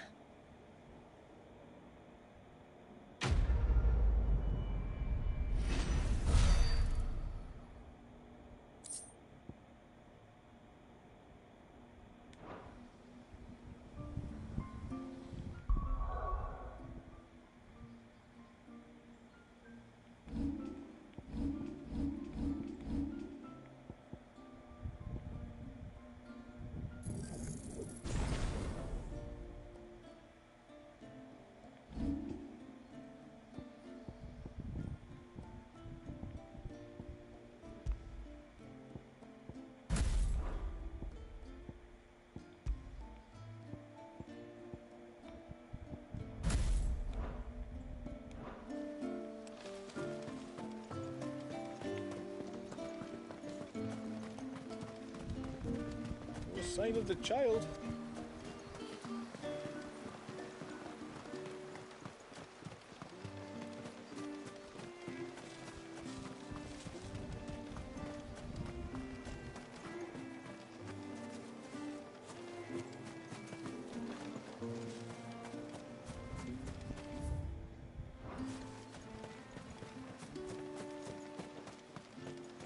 I wish the tributary would teach us how to fight.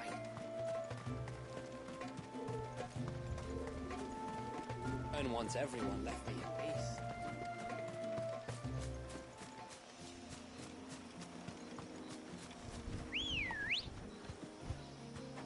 Let's go.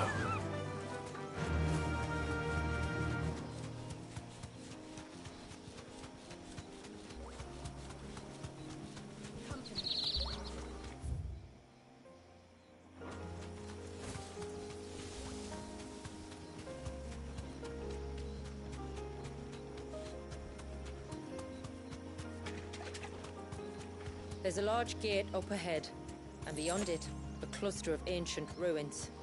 The temple, or the Heir of Hours as my people call it, can only be reached by passing through them.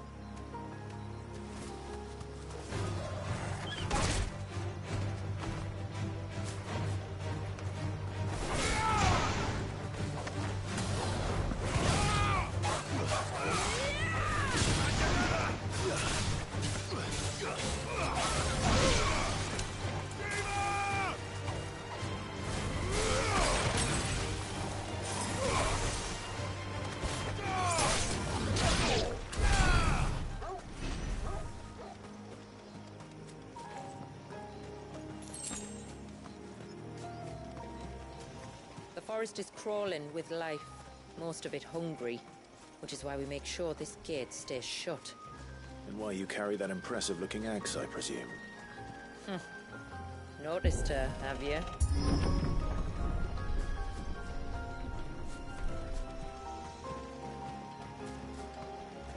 The temple is up there. Don't worry. Those cliffs aren't the only way to the top.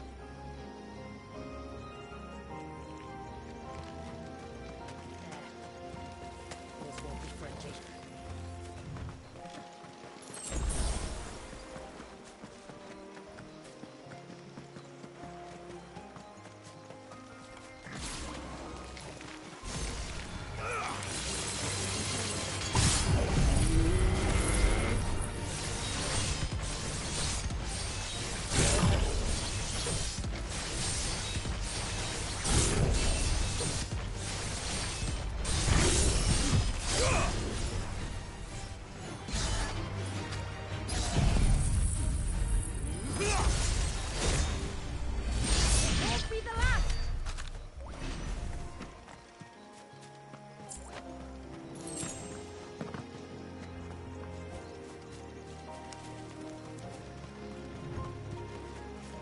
Are these the ruins? Yes. As far as we can tell, they're part of the same complex as the temple itself. To think of all the people who must once have lived here.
These remind me of home. You're from the north, then? Yes. And no. I see.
Do you see that cave up ahead?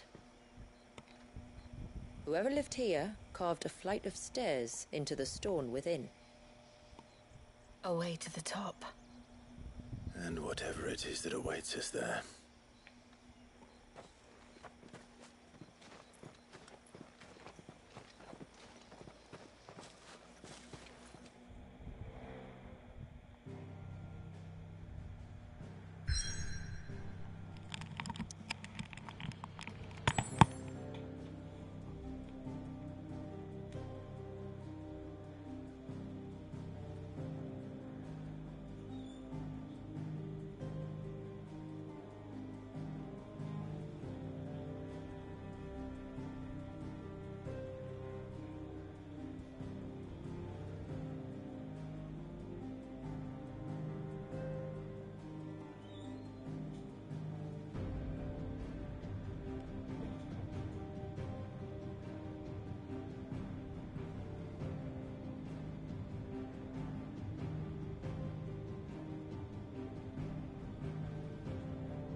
Ay, hindi na lang. Okay lang.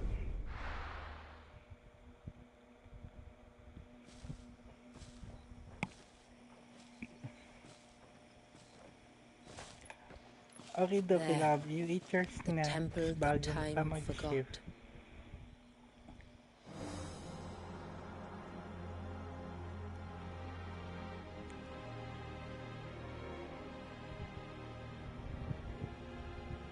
And the Varys inside? Yes. You can see the spell's path from the nave.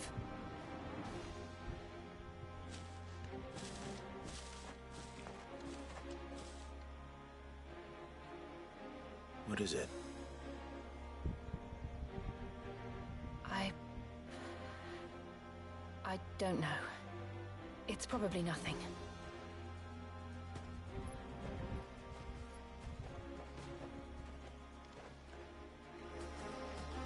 Forgive me, but why build the Vare here?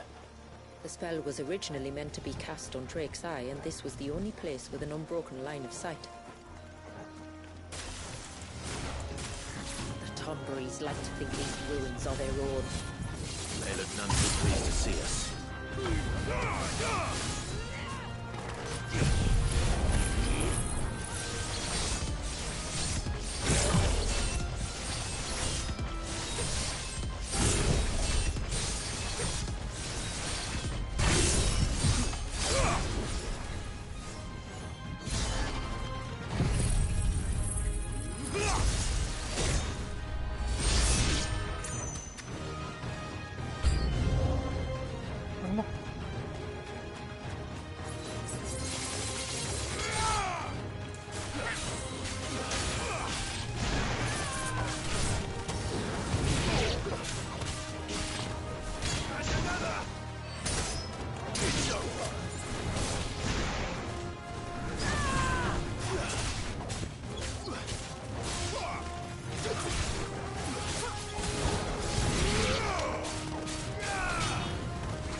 numbers dwindle, theirs seem only to increase, as if they were feeding off our suffering.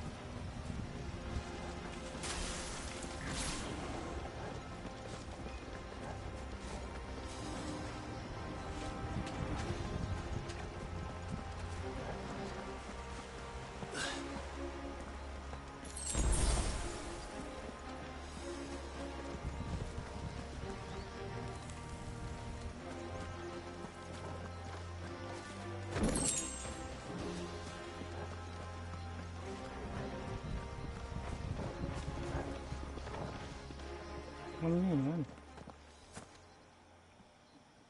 Laking thornberry.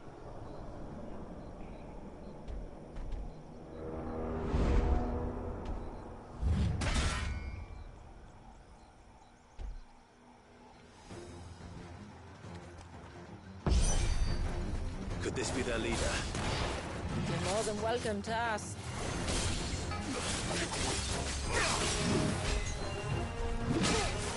No.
That could have been worse, I suppose. Aye, well, if the forest's taught me anything, it's that there's always something worse.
Current naman.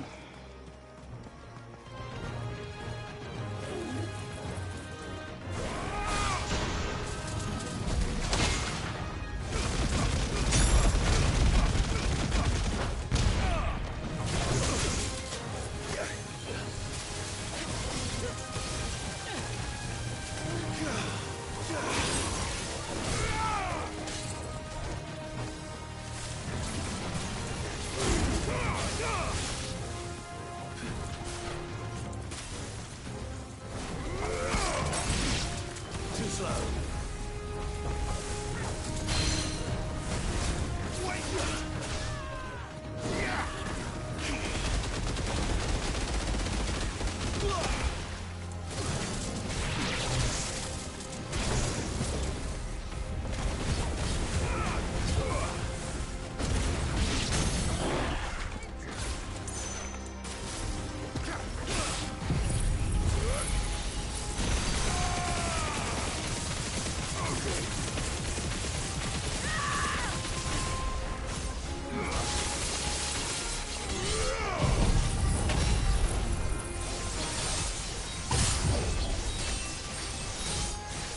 closed out the nave. Just inside the dome, yes. But it's what's out here that worries me.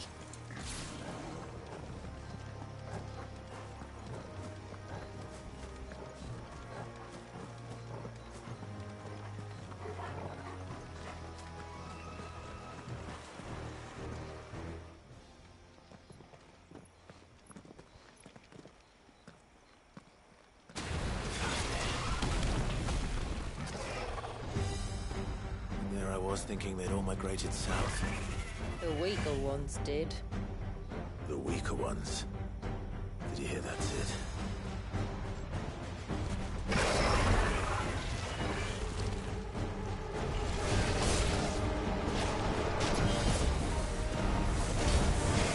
Nice try.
What's wrong with its skin? You don't want to be around to find out.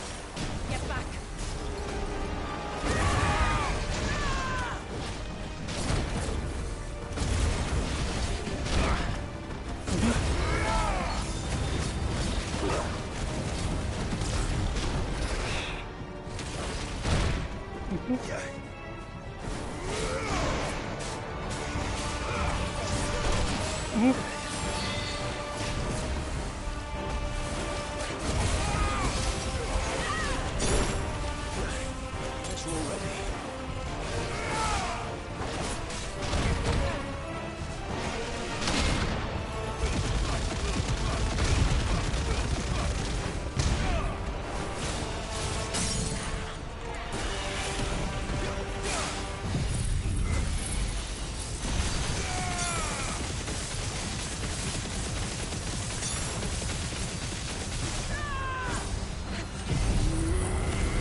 like the surge.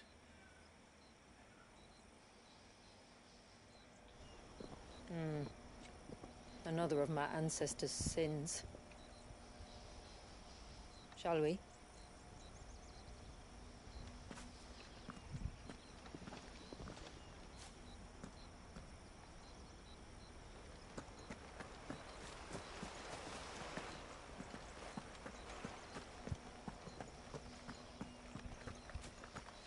The blue veil shows the extent of the spell's reach. But I can feel its ether from here.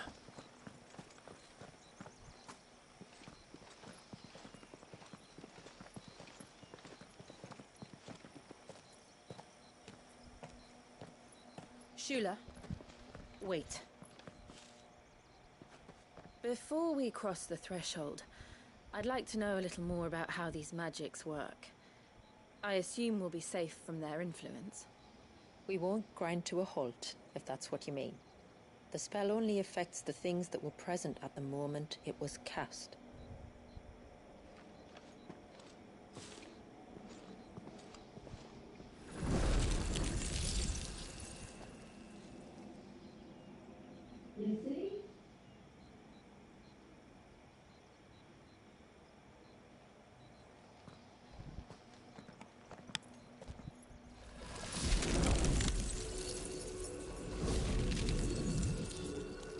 But if we can enter, that means other things can as well. Like the ones we saw on the way here. And worse, probably.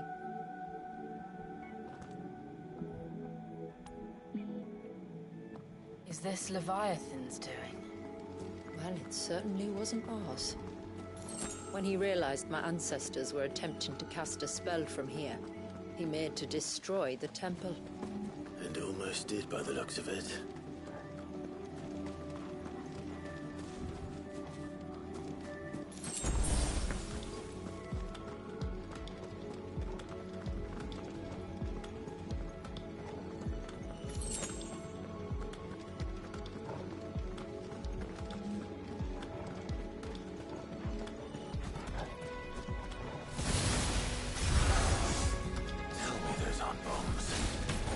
Good.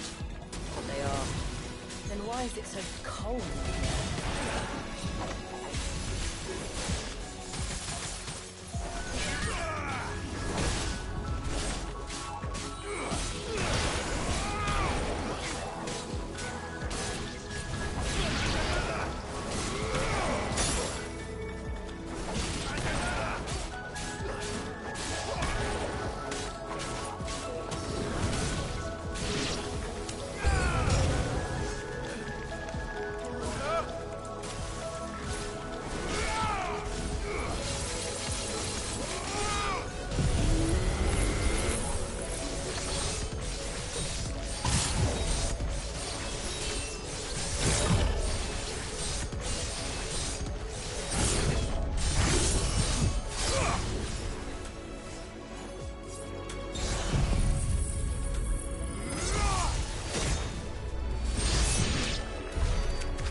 Toma.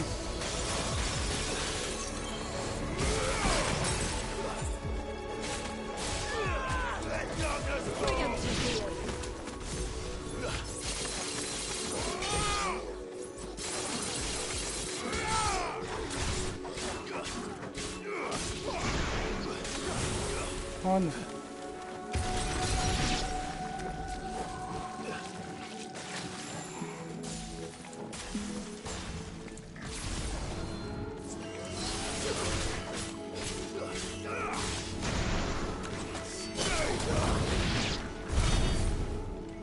I can only imagine what this place must have been like before the attack.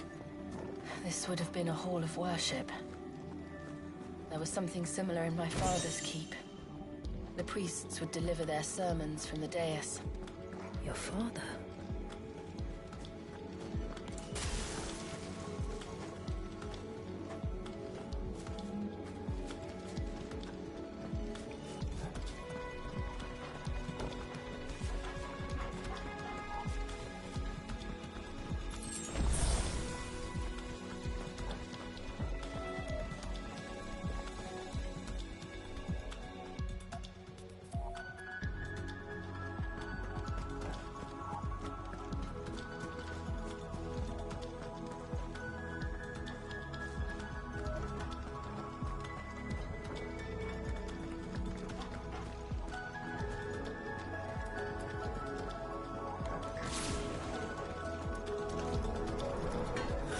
Just let us pass. It's all right. We'll get through this.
just as I thought.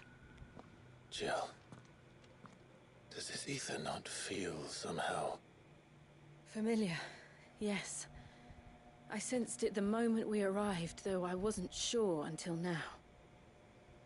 You can feel it too, can't you, Clive? She's calling us. You don't mean the witch? I do. Though she was more than that. Much more. She was a dominant. A dominant who once commanded the icon that now resides in both me and Clive. Of course. I don't know why I didn't see it. Who else would have the power to freeze time? None other than Shiva herself. But for her ether to endure after all these years, it's almost as if...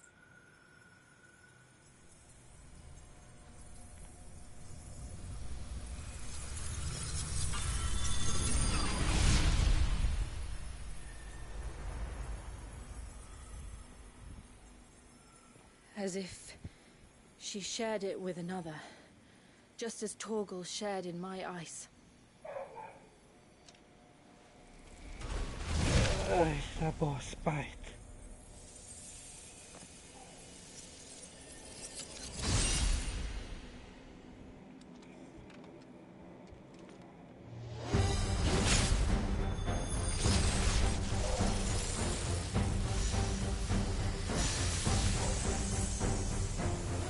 Shiva's companion.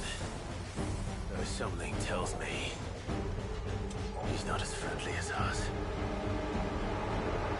Our ancestors never warned us about this. It wasn't left here for them. I doubt they even knew it existed.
Because it would sooner die than betrayal its mistress.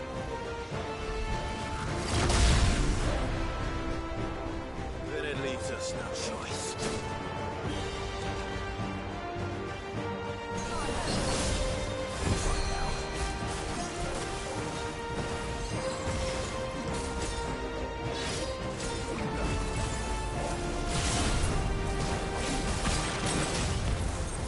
Hey. No, no, no, no, no, no.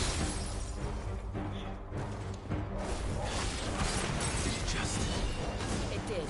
Let's not give it another chance. No, no.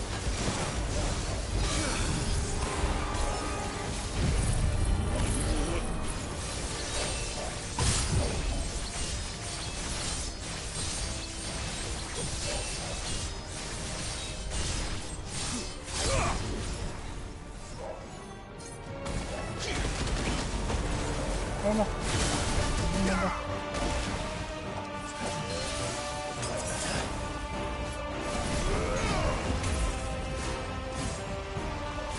Let's try.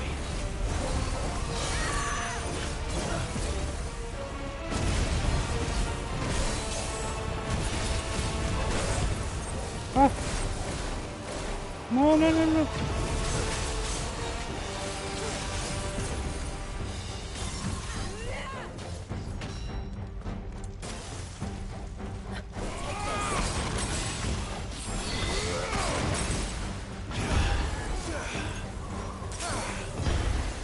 Hola.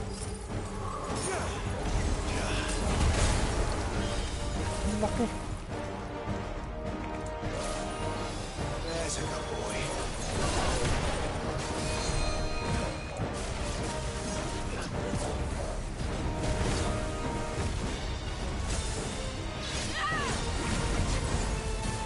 Let's try. Ang daya. No, no, no, no, no.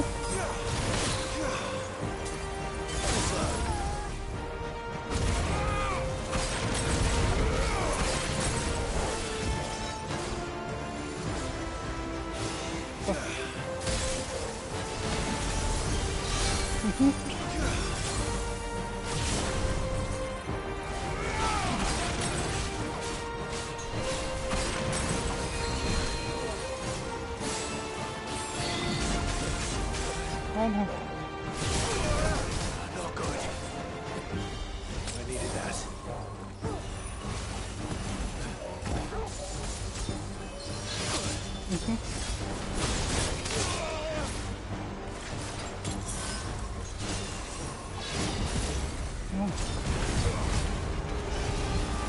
Let's try. Ay, ang daya.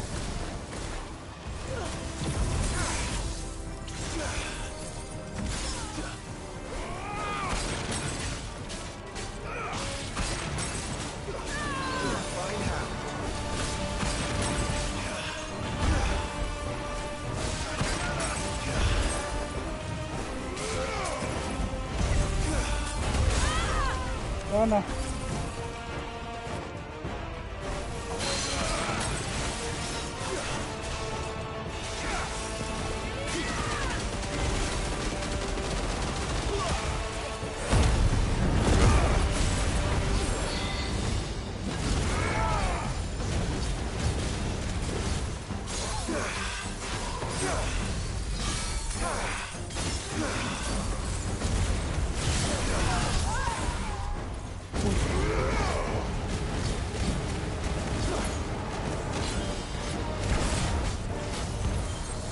Ang daya.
No.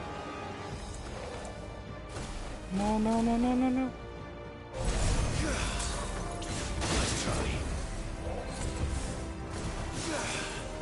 Oh, ang dami.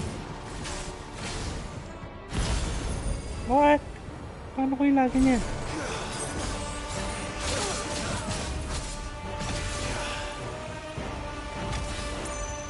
What? What?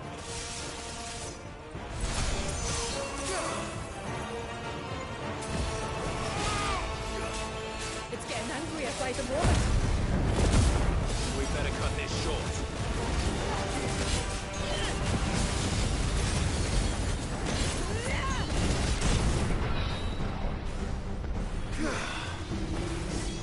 Magdaya pa.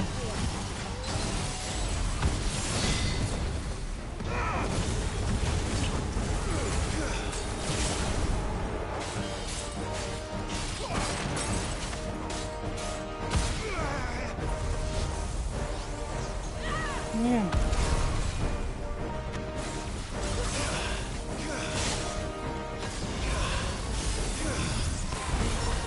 Too slow.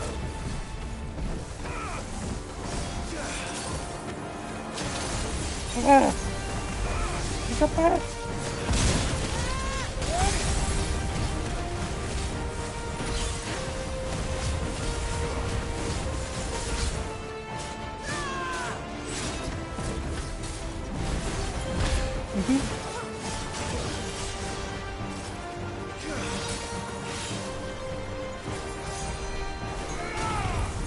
Ayan, daya! Yo!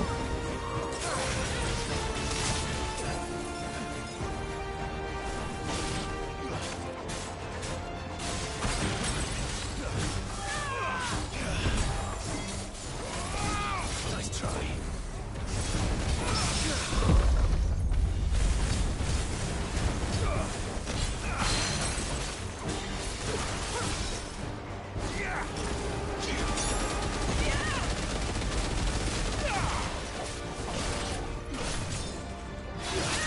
Ay!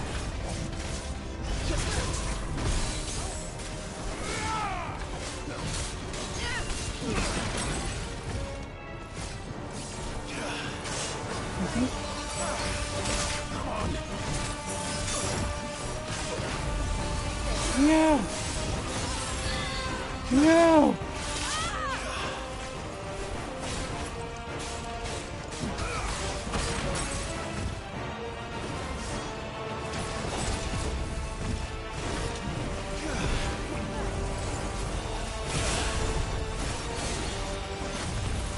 Yan, daya! No, no, no, no!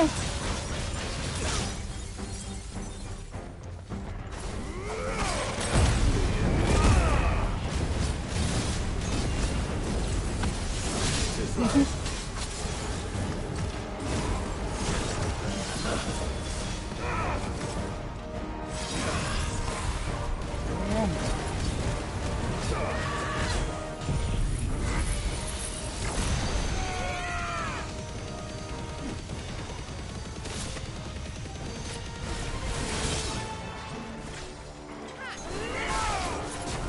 You're finished. Ay, napatay din.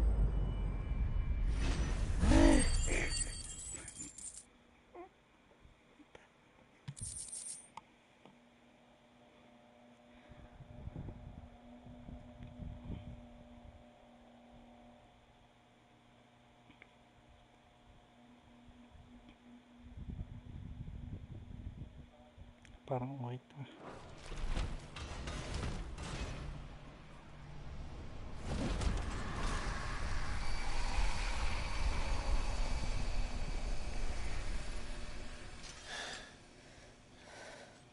Now let's destroy it and put an end to this. Wait. The spell must be weakened, not undone. Isn't that what we came here for? Did you ever stop to wonder what might happen to the tidal surge if I unraveled the whole spell at once? I didn't think so. This is going to require a bit more finesse.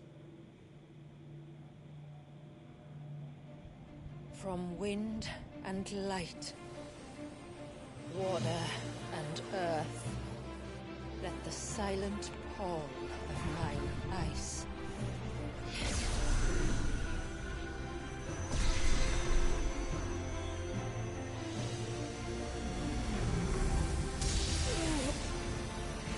There's too much ether.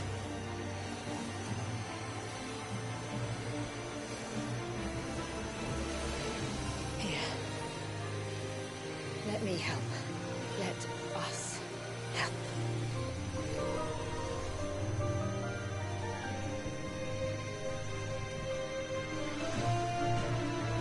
Almost.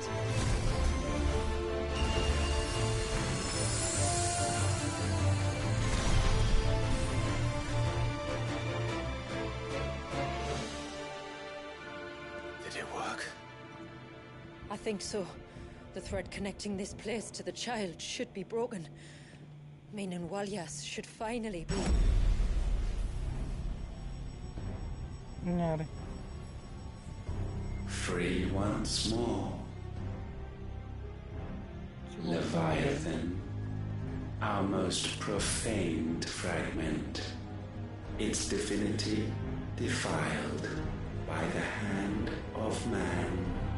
Its spirit shackled by his hubris, till Mythos came, bringing release. Now, let the sins of man be redeemed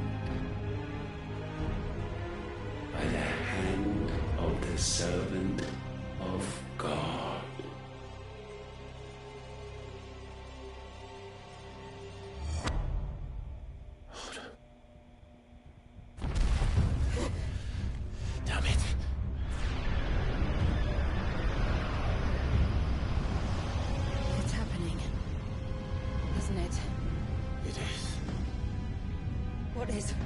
What's going on?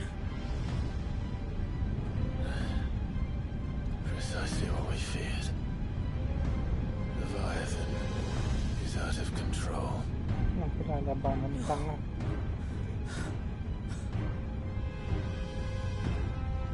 Don't despair. This isn't over yet. You should head back to the village and get everyone to higher ground. As for the rest,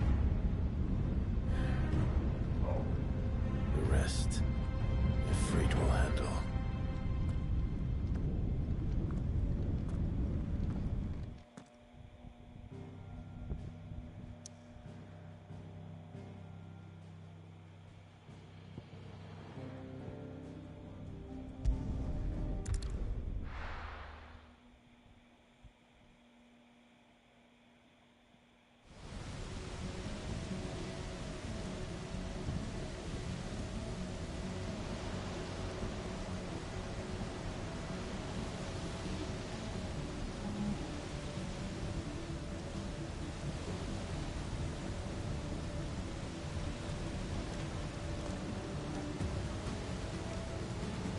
After 80 years of imprisonment, I'd be angry too. But I can't let it end like this, Walyas. It's time for you to come home.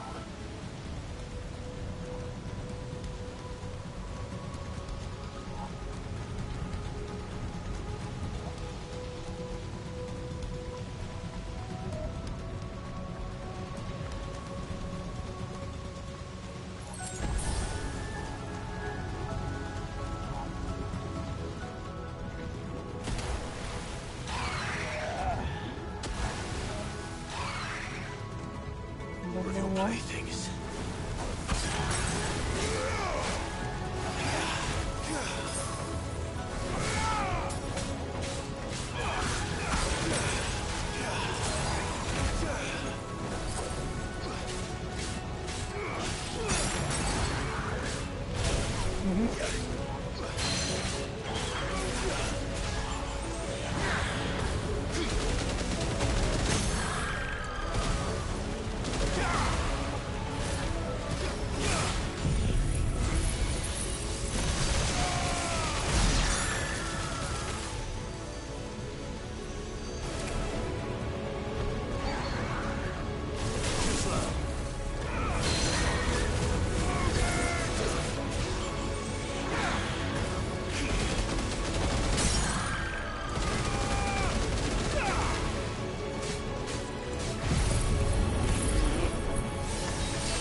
Right.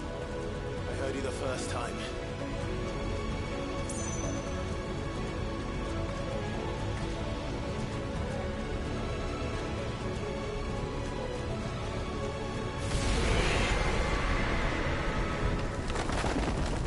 I'm not here to hurt you, Wallius!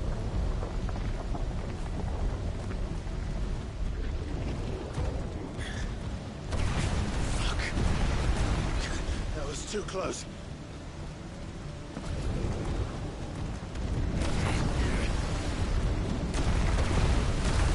Enough! Oh my goodness.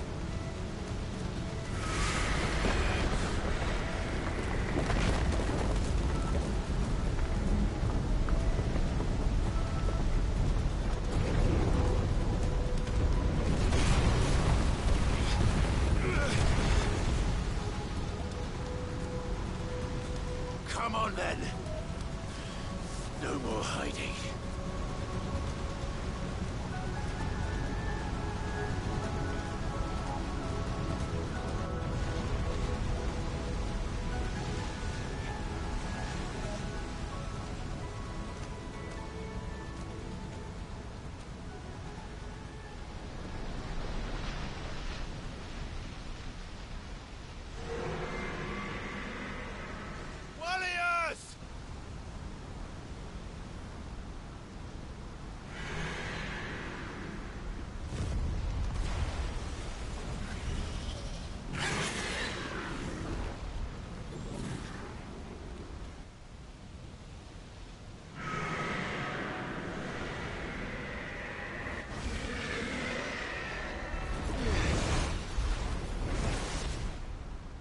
This isn't what I wanted! I only hope you can forgive me.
No.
Toma.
Baka.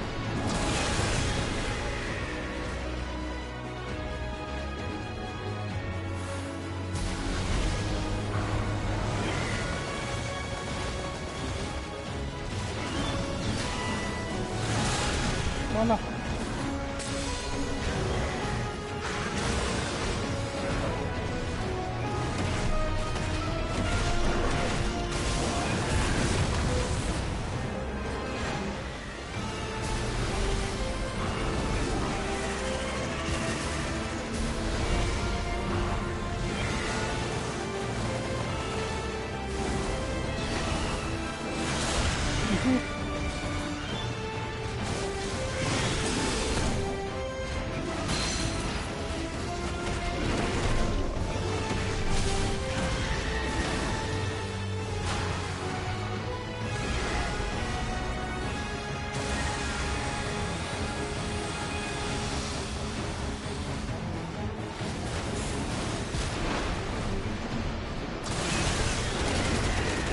Yeah.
Yeah. Hirap naman. Ito pa.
Pala ka. The village.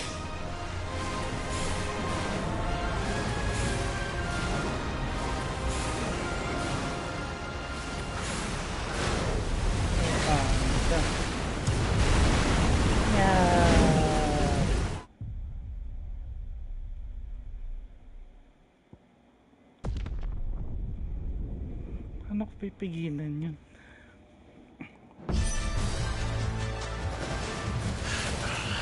Stop this! I'm not here to play!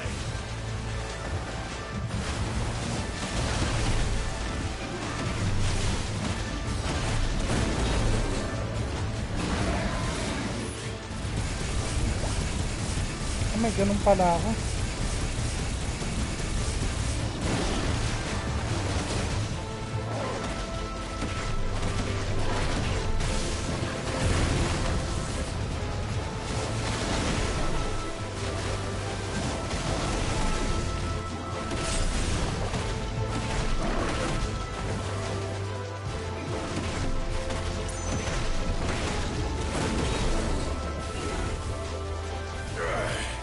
I said, stop!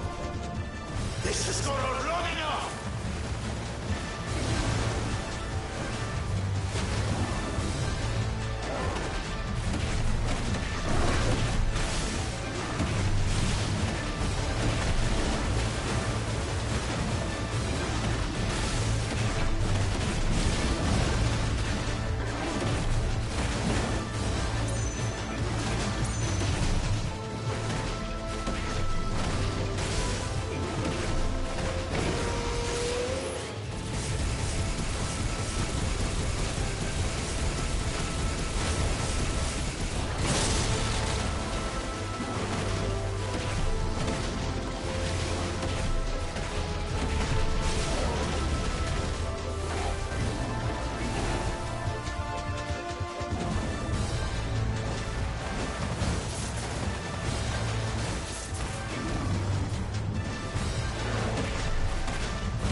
Oh, lumabot.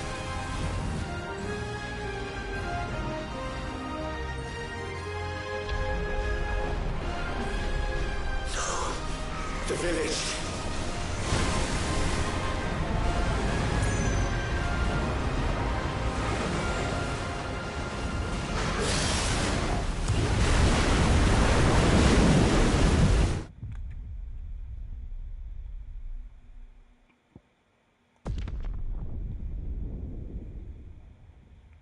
Hirap naman dito. Stop this! I'm not here to play!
umabot.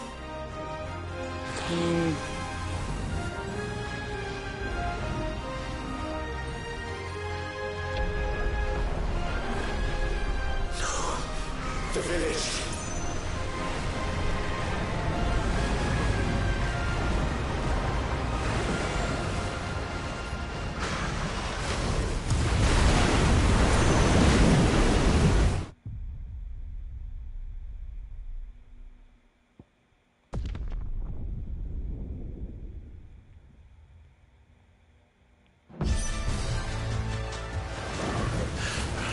Stop this! I'm not here to play!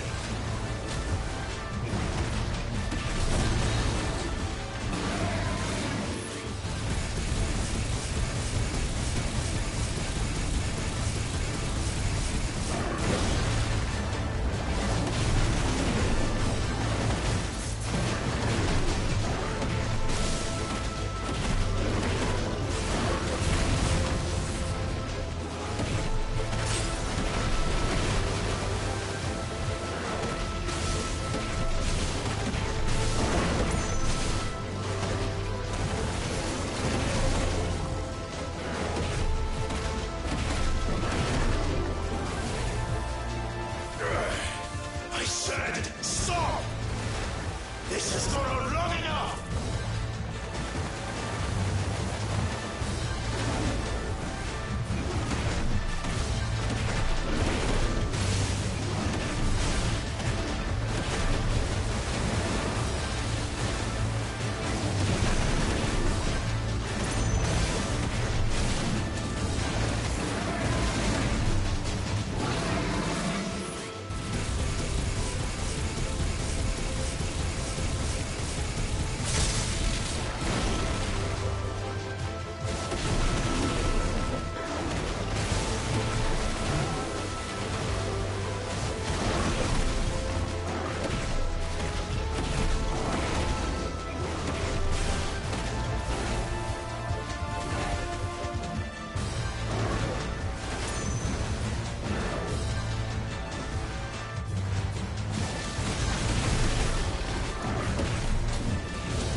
Umabot.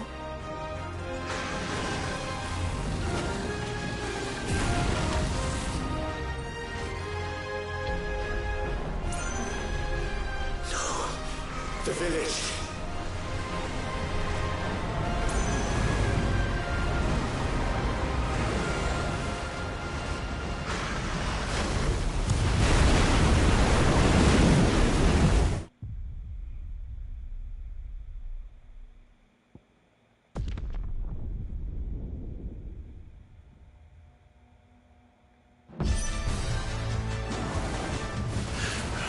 Stop this! I'm not here to play!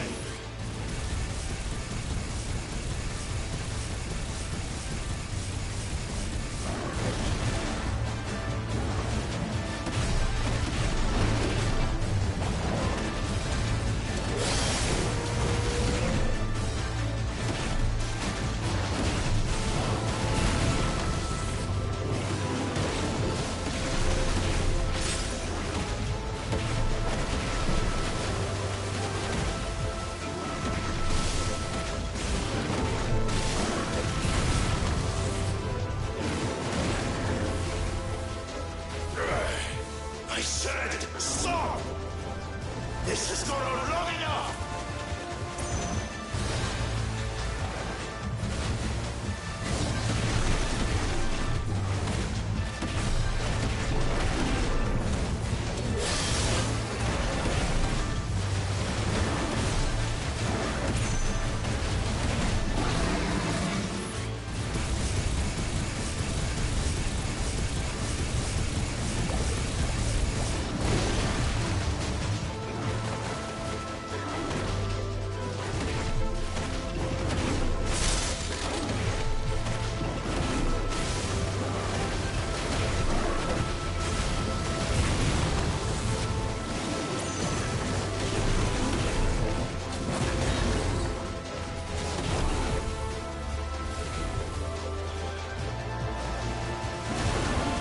Ano?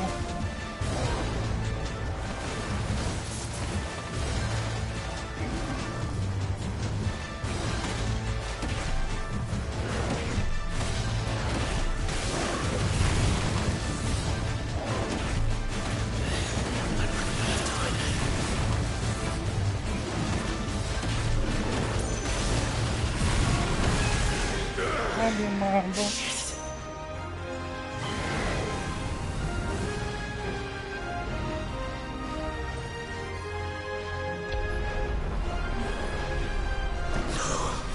The village.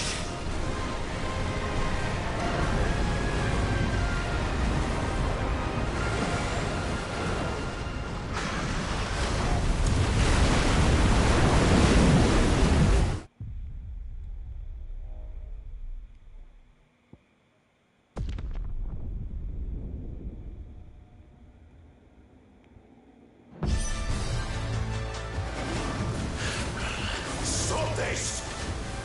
I'm not here to play!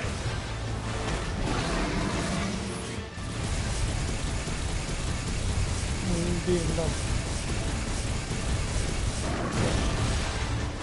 Nakatalon siya.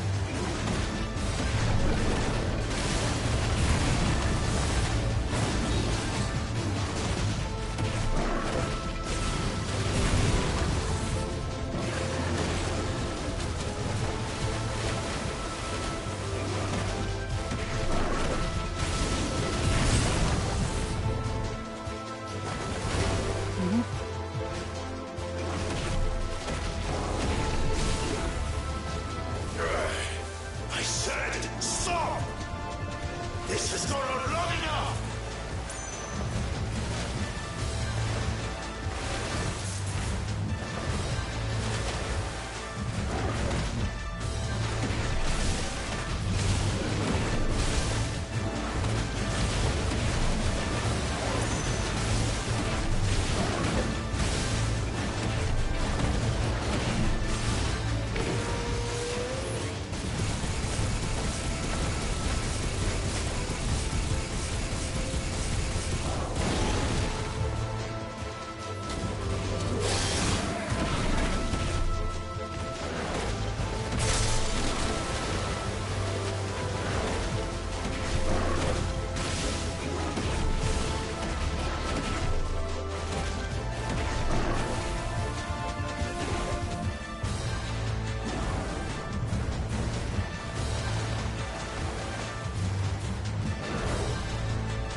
Ba? Ay, hindi.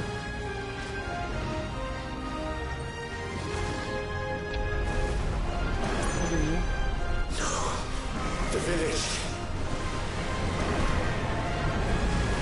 Hirap naman, no?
Stop this! I'm not here to play!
The village.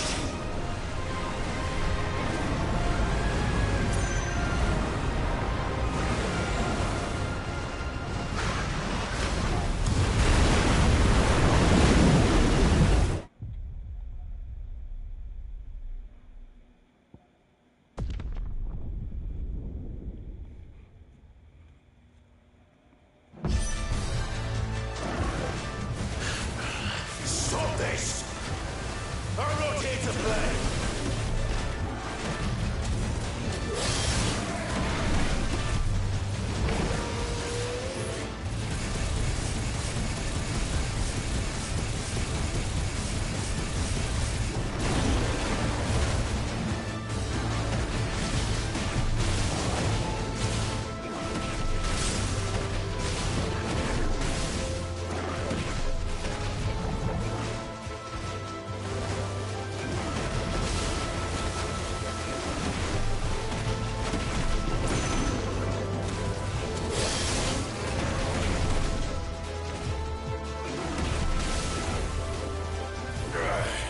I said, stop! This has gone on long enough!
Yun!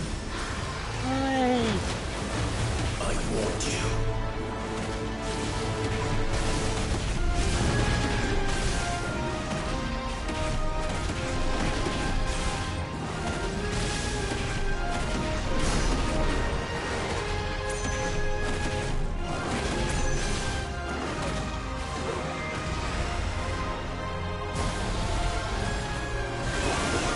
Ano?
just full of surprises, aren't you?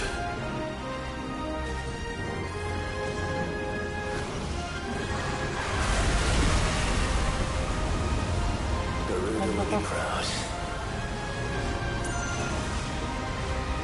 Ano kailangan to?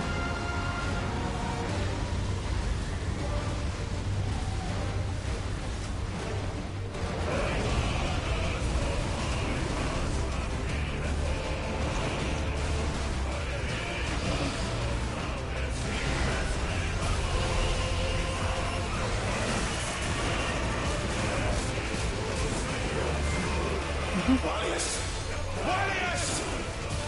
How long can you keep this up?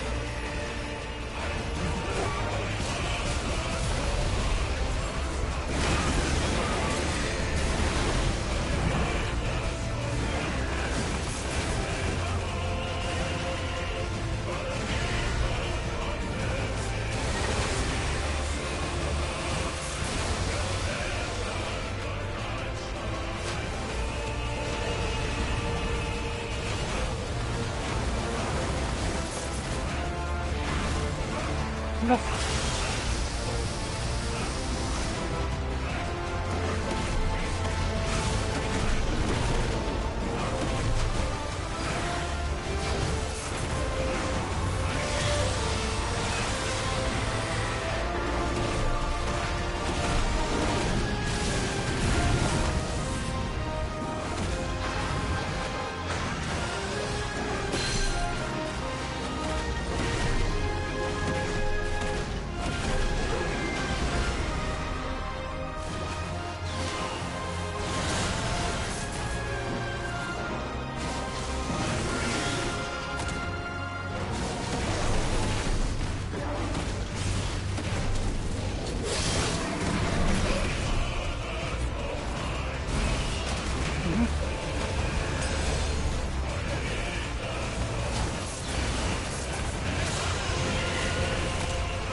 Yun.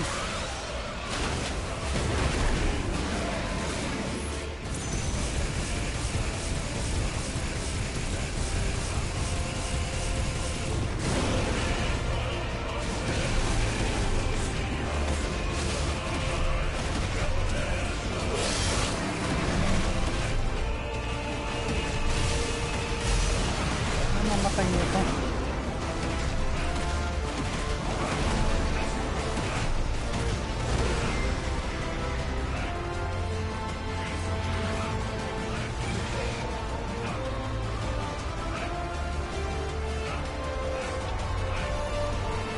Ala. Ano? Ano yung priest?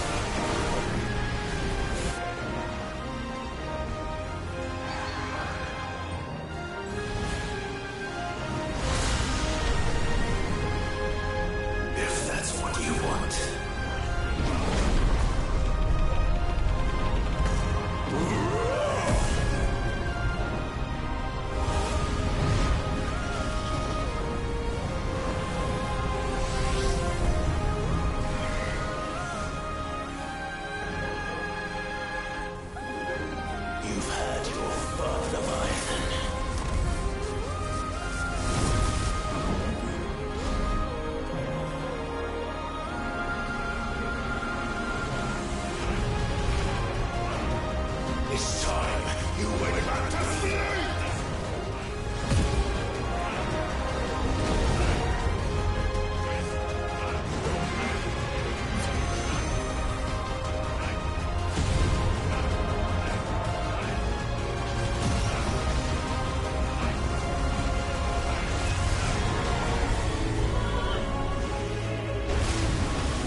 Natapos din, much.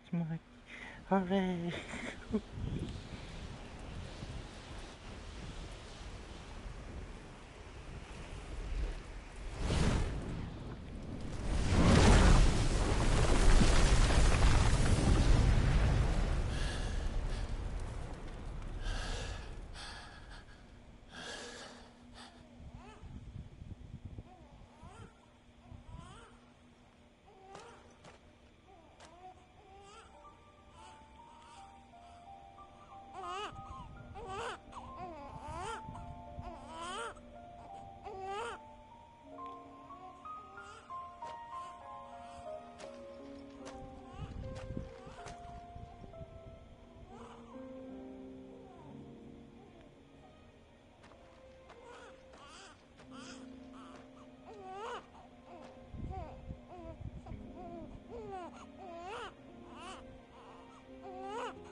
Now that was quite a tantrum.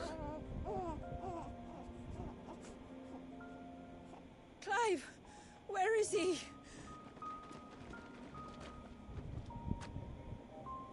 Well, yes.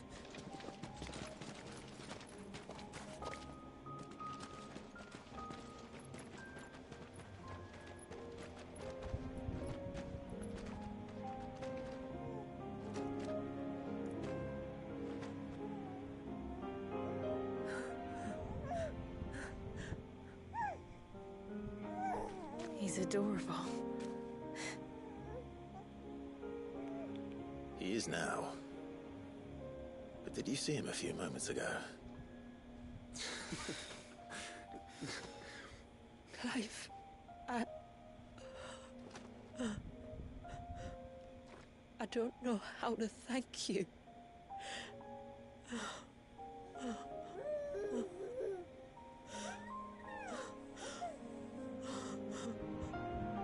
It's all right.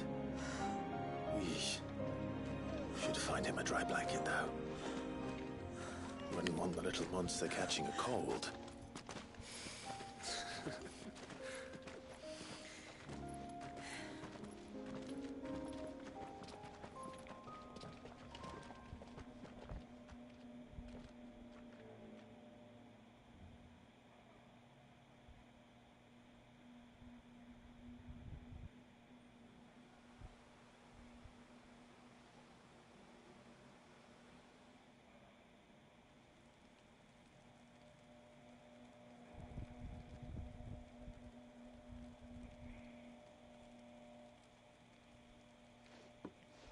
There.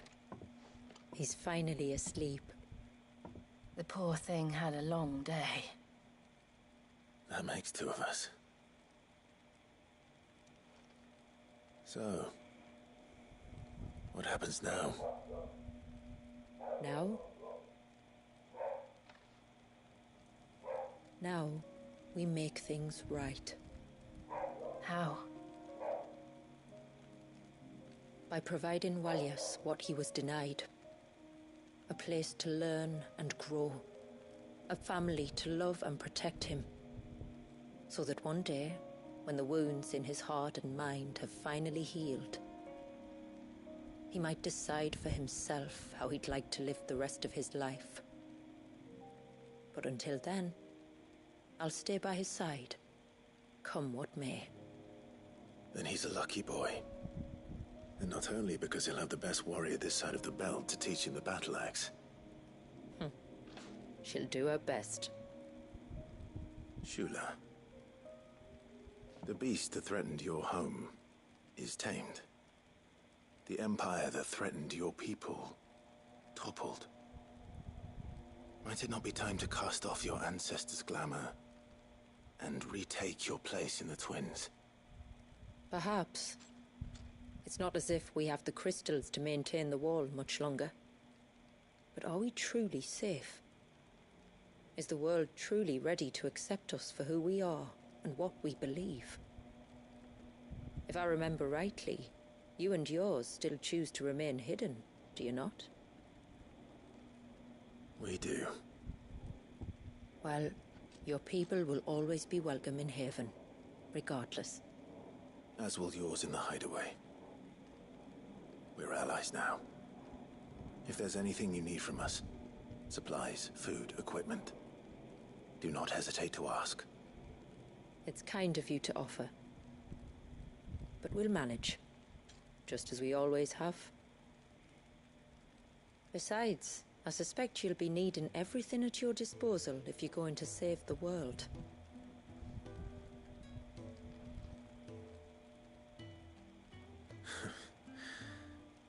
I fear much of it is past saving. The best we can do is strive to turn what's left into a world where we can all live as equals. A noble endeavor. And there'll be a place in this world for us, will there? For Walias. For everyone. I swear it. Then we shall be waiting. Until the tides bear you back to shore.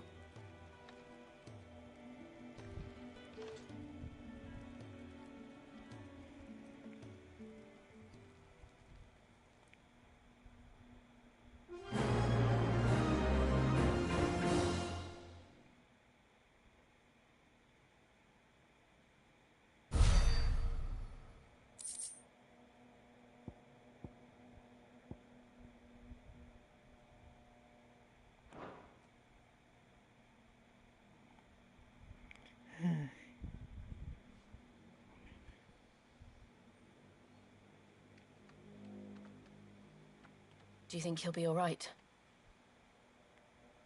Well, yes. Only time will tell. But I can certainly think of worse places to spend one's childhood. The Moats of Water are a fine people, and they will take good care of him. Up by the Vare, Ultima spoke to me. He called Leviathan his most profaned fragment, and told me to redeem the sins that had laid him low. Is that so? The sins of Walias's ancestors were grave indeed. To force him to prime at so tender an age. And to freeze him in time, that he might never know what it was to live. Yet I doubt either of those crimes was the source of Ultima's displeasure. It was that the Icon's power had been put to another purpose than the one he intended. To him, Leviathan must have seemed an aberration. Could that be why Ultima made no attempt to lead me to him? The fear that this profaned fragment might corrupt his vessel somehow? Perhaps. Or perhaps he simply deemed Leviathan surplus to requirements. Having concluded that his vessel might be made to serve his purposes without the full sum of his power. His purposes? There's no escaping them. Even here. Hidden away in Mysidia, the blessing of the crystals proved nothing but a prison. A prison into which Walias was born, and from which freedom is hard won. If the world doesn't change, if we don't change it, he'll end up suffering the same fate as every dominant who came before him.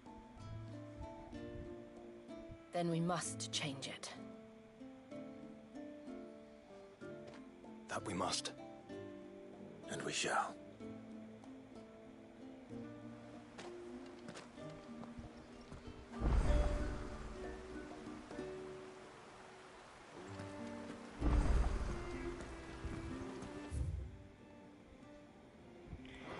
Ay, mag-sleep na ako na mag-RTO pa ako bukas. Thank you for watching. Have a nice shift. I love you so much. Night night. Thank you for watching.